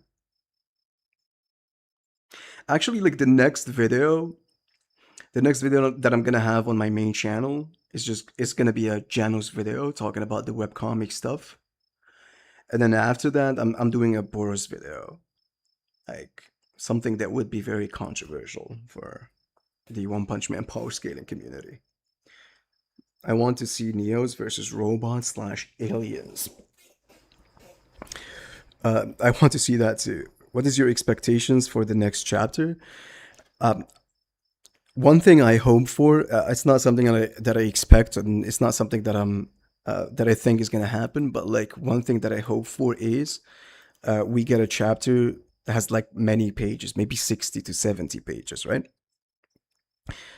Because of the hiatus, they would have had more time to make a lot of pages, and my expectations now is that I would want it to have the entire fight. I don't want to also wait for another month unless it's just gonna be like a really good fight, choreography speaking, and like great abilities, and like they're pushing Gimbak, and then Gimbak uses his drumming mode because maybe Momo dies and he doesn't like it, and he just goes, okay, I'm gonna transform and fuck these guys, fuck up these guys. I mean, and then the chapter ends. That's a good cliffhanger. I would not mind it. It's fine. However, I would not want to like not have like a good cliffhanger or not have the entire fight. So my expectations, if we're talking about what I would wanna happen, I think it's as Shanks said. I think it's gonna be like a very competitive fight where they're gonna overwhelm him with their abilities. He's not really accustomed to that. It's he's a brawler, and when he's fed up with that, he just uses his drumming mode. Whether it's because Mumu died or or just because he just couldn't really like bypass abilities that he's not really accustomed with. So that's what I'm hoping it's gonna happen. Like at least he goes like look, if the chapter has all the fight, right? And then he defeats them or they defeat him, it's it would be pretty cool. But I don't think it's gonna be the case. I think it's gonna be dragged on for at least another chapter. And if that's the case, I would want to see drumming mode come back. All right. I wonder if Daikokuzan will be powered up by Gaia's Wrath Great Volcano or make it his home. I don't think that's gonna be a factor, but that would be pretty cool. Same here, bro. The monthly releases are torture. It's 2 months now. It's really destroying the hype of Versus. Versus is already very underrated, by the way. I feel like if people are aware of this masterpiece, they're gonna love it. I would feel like a lot of people that are not aware of it would absolutely love this story. The monthly releases are the reasons why it's underrated. If it was weekly or after 15 days, like One Punch Man, people are like naturally gonna be aware of it. So 1 month is already killing the hype, and now it's 2 months. It's not good. It's not good for the popularity of Versus. I was surprised when I went back through the series, and some chapters were 60 plus, and I think one was 70. The first chapters were that big. Because, like, look, hold on. Like, if you go to my channel, for example, when we were rereading Versus, um, chapter 1 and 2, it's literally 2 hours. It took me 2 hours to finish chapters from 1 to 2. And chapter 3 to 6, 3 chapters are like the same length as chapter 1 and 2. And then as you can see, here it took less time from chapter 7 to 10. So like chapter 1 to 2, they were like insanely long. I think it's 70 pages. Let's go and check it out. Hold on. Okay, I'm not gonna count. I'm just gonna go check on my folder.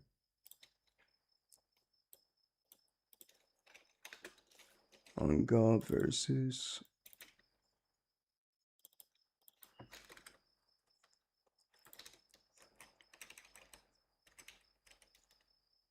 Yeah, so chapter 1 is literally 72 pages. And medallions come. All right. What do you think Neo's got beside their shitty butter knives? I think they're gonna be a natural enemy that actually adapts. Not on the same extent as the AI robots, but seeing them study other factions like heroes uh, and the parasites just screams that these guys are gonna be able to adapt to the new world. One thing I feel like they're gonna excel at is turning heroes to neo humans. I feel like Aryu, the next time we're gonna see him, he's gonna be a new human. He fits the requirements. He's a beautiful man, and he is strong. So I think they're just gonna turn him to a neo human, which would make for a really good storyline with Hallow meeting him again, but like trying to destroy that new hero mentality, not mentality, shell. Try to reach his friend. That would be pretty cool.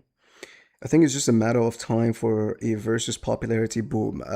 It requires a first season and a good one. It requires a good studio to adapt season one, and it's just gonna be that popular, like as popular as maybe One Punch Man. But like if a nobody studio picks it up, it would be the most disappointing outcome for an insanely written story. But I'm not worried about that because every single season one of one story got adapted well. Mob Psycho and One Punch Man season one. So I feel like they're just not gonna hand it to a nobody studio. Feels like this new chapter is about to make verses go viral in anime slash manga mainstream media. I don't think so, to be honest. Even if we have a fight like Cosmic Figaro versus Saitama, it's not like people are not really aware of this masterpiece. It's not really that mainstream, which is very sad. As I said, it requires an anime. Even if we say if we have Byakuo versus Gimbag the next chapter, it's not really gonna go viral. It's gonna go viral in the versus community for sure, but like mainstream, I don't know. I don't think so. When Tenkaichi finishes, we're getting more stuff. I should pick up Tenkaichi too. Like if you guys want me to react to it on streaming like we've done with versus, I'll do that. I actually will do reacting to like what One Punch Man webcomic chapters if you guys want. Like rereading the entire stories because I want to rank like a lot of monsters and heroes from weakest to strongest, but only webcomics version because it was not never done before. It's like the power scaling is insanely different than the manga. Please at least be 50 plus. I'm begging. I'm begging with you, bro. New humans are probably like similar or inspired by Dr. Genius when it comes to bioenergying. In energy. Bro, it's a way hard word for me to pronounce. I'm sorry. To create the ultimate evolution. I think the whole thing with Doctor Genius, the thing that resembles it, it's the natural enemies that resembles that is the AI robots. To be honest, like they have similar things. I know new humans will be getting genetic buffs since it was talked about in chapter 4. Yeah, I do remember that. Yeah, we need an anime with high budgets. No, it's not necessarily like a high budget. We're not saying like Jujutsu Kaisen or Demon Slayer budget, but at least it will treat it like an anime, right? Like there are some mangas that gets adapted. You just like look at them and you're like, okay, I'm not watching an anime right now. I'm just like, it's just too bad that like, it's like the One Punch Man season 3 situation. When I say like treat it like an anime, have like some really good animated scenes from time to time. Soundtracks, um, like the production is at least decent, where like soundtracks are put on like the right places and just like it doesn't feel weird watching it. But obviously, I do want it to have like a high budget anime. But something like, for example, Nanatsu no Taizai season one would be enough. Because like season one of Nanatsu no Taizai is not that insane. Of like the budget is not that high. It's not that insane of an anime, right? But it got a lot of people to start reading and appreciate that story. All right, hold on. Versus is low key my favorite manga. It's actually my favorite manga getting released now, right? My favorite manga of all time is One Punch Man, and then comes Vinland Saga and Vagabond, then Berserk, and probably Versus. But if we're talking about manga that are getting released right now, and I do read a lot of manga, I'm a manga reader, Versus is even above One Punch Man for me. Maybe the next chapter, I'm waiting for One Punch Man's. Do you know what? Scratch that. I'm still much more excited about Versus next chapter more than One Punch Man's next chapter. Even though One Punch Man's next chapter, you're gonna have Suiryu versus Gato, which would be pretty cool. If Versus doesn't get a good anime adaptation, I'm destroying everything. And hello, Cross A, welcome to the stream. Yes, count me in destroying everything for sure. The world shall know pain if Versus doesn't have a good first season. I think the best studio that would do versus Justice. Obviously, not accounting for Mappa and Ufotable or whatever you can call it.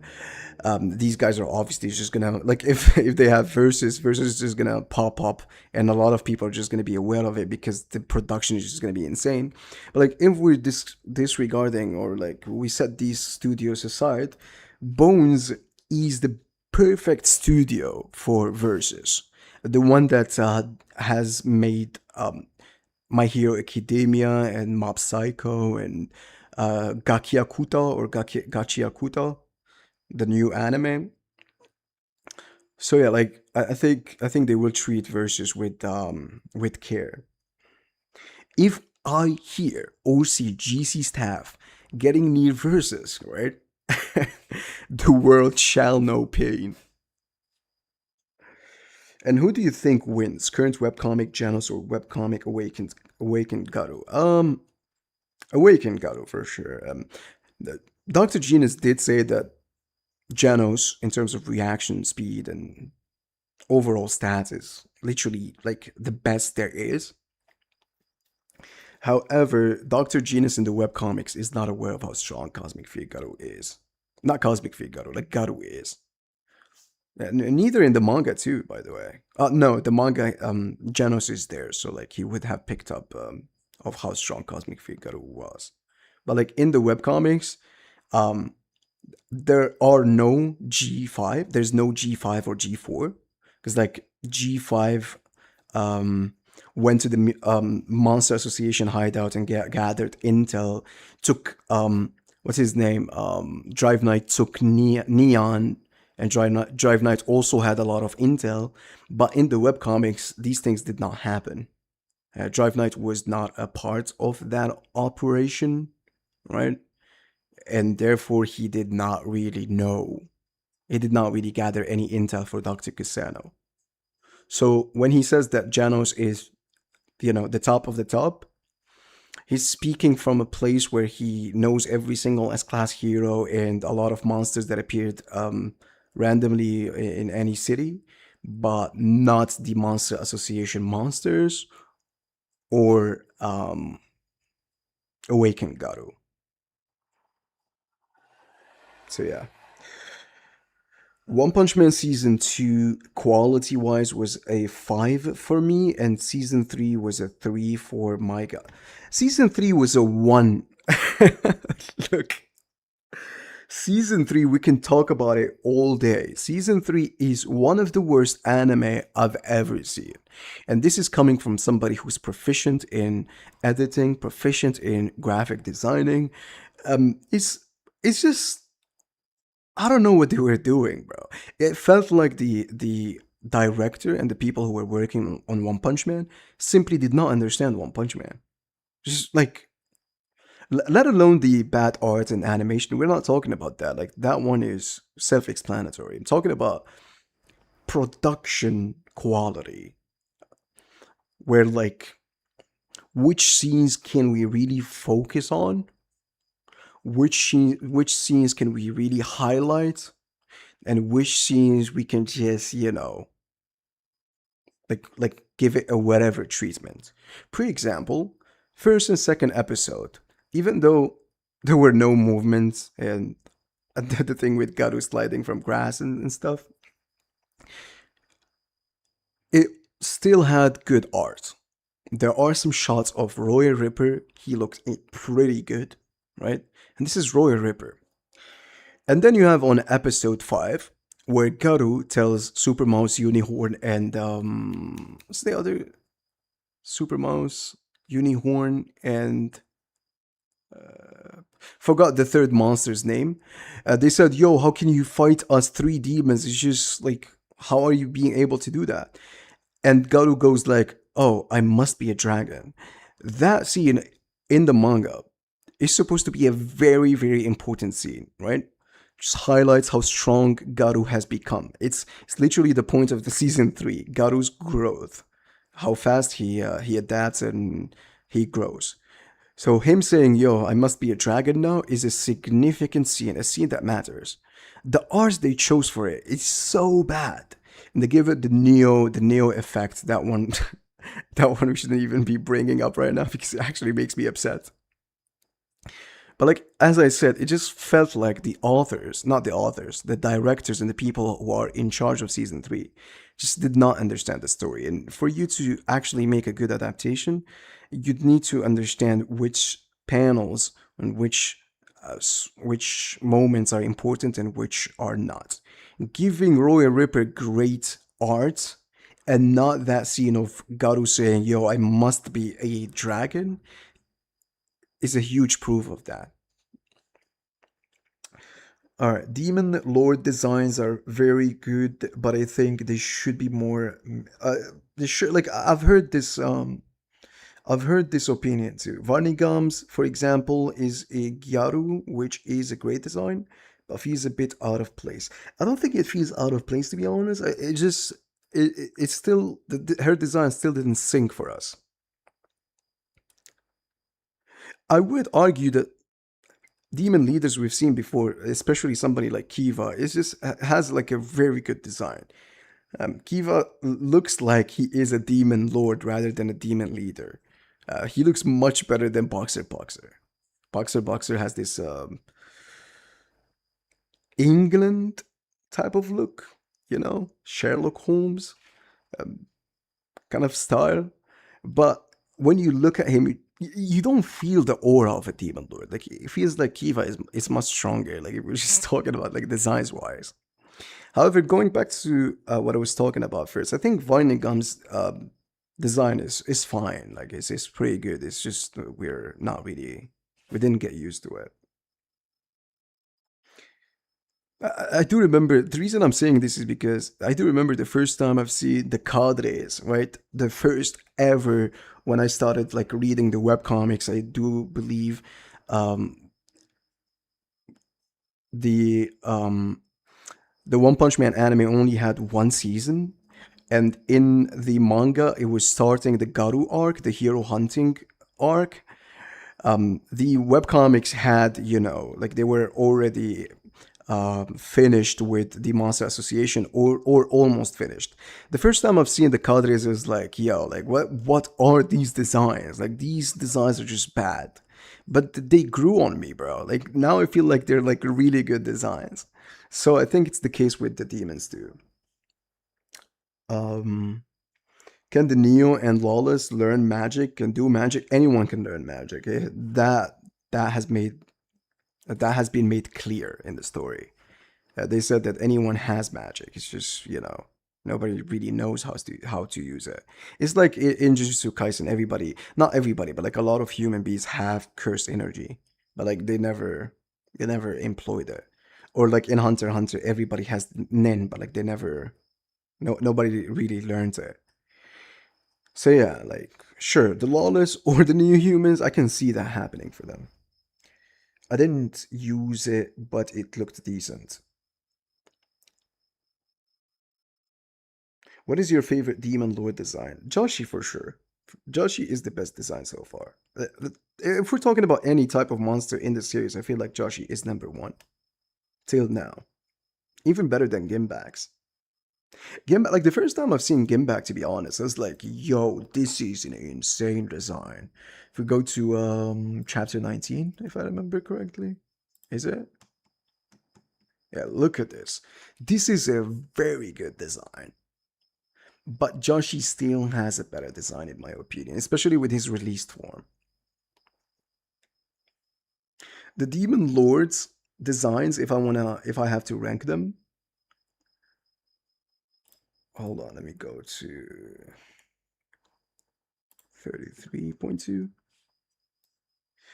I would say that most of them have pretty good designs. The first time I've seen what's his name? This guy, Kanigani, I was like, okay, this is just this is just a buffed up version of Bug God from One Punch Man. Or crab lente. But then here, that's why I said, okay, it may be the case of you still didn't get used to it because, like, the first time I've seen Kanigani, it's like, okay, this is not a really good design.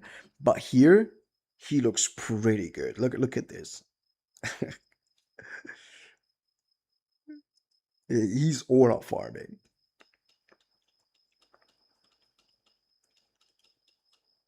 Yeah, look at them here. So yeah, I think it's just a case of like, let's get used to it. I feel like every single demon lord has a good design.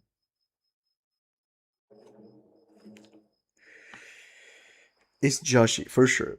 We need more demon lords that use weapons. Who it's just the boxer we've seen use weapons, right? A sort of weapon, the whip. Who else?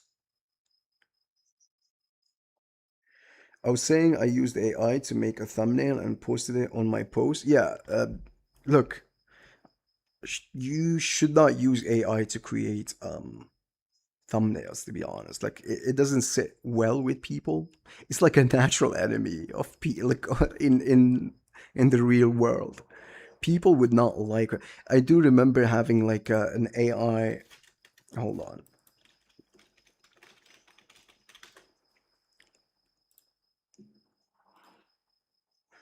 Like on this video, Moomin Rider versus the Boys, which was one of the best videos I've made. It's like I was just cracking with laughter the more I was talking. But here, the point is, this is AI generated, and I didn't even know, by the way. I thought it was just fan art, um, and I just used it. And a lot of people in the comments, they were very annoyed that I used AI. This is not even a thumbnail. This is just like like not even 1 second, and it just didn't sit right with people. So in AI thumbnail, I suggest you don't do that.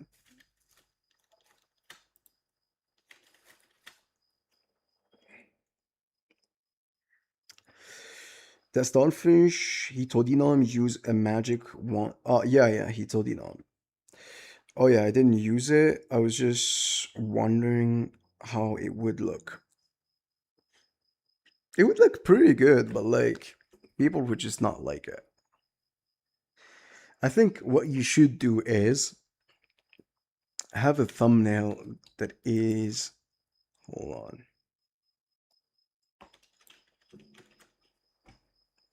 that is like this, but like with just three characters as you had, but like colored panels.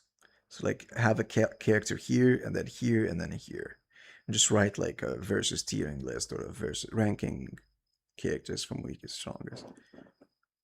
Like this, by the way, Demon Lords versus Gimmak.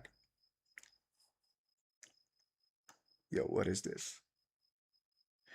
Anyways, guys, I think I'm just gonna go to sleep. It's already 2 a.m. where I live. I have a lot of work to do tomorrow. The Ganazal also had those scissors, swords, but she never used them. That's actually true. But anyways, it was a good stream. Talking about different angles when it comes to power scaling. I'll make sure to do more from now on, specifically dedicated to talking about the next chapter. And yeah, until next time.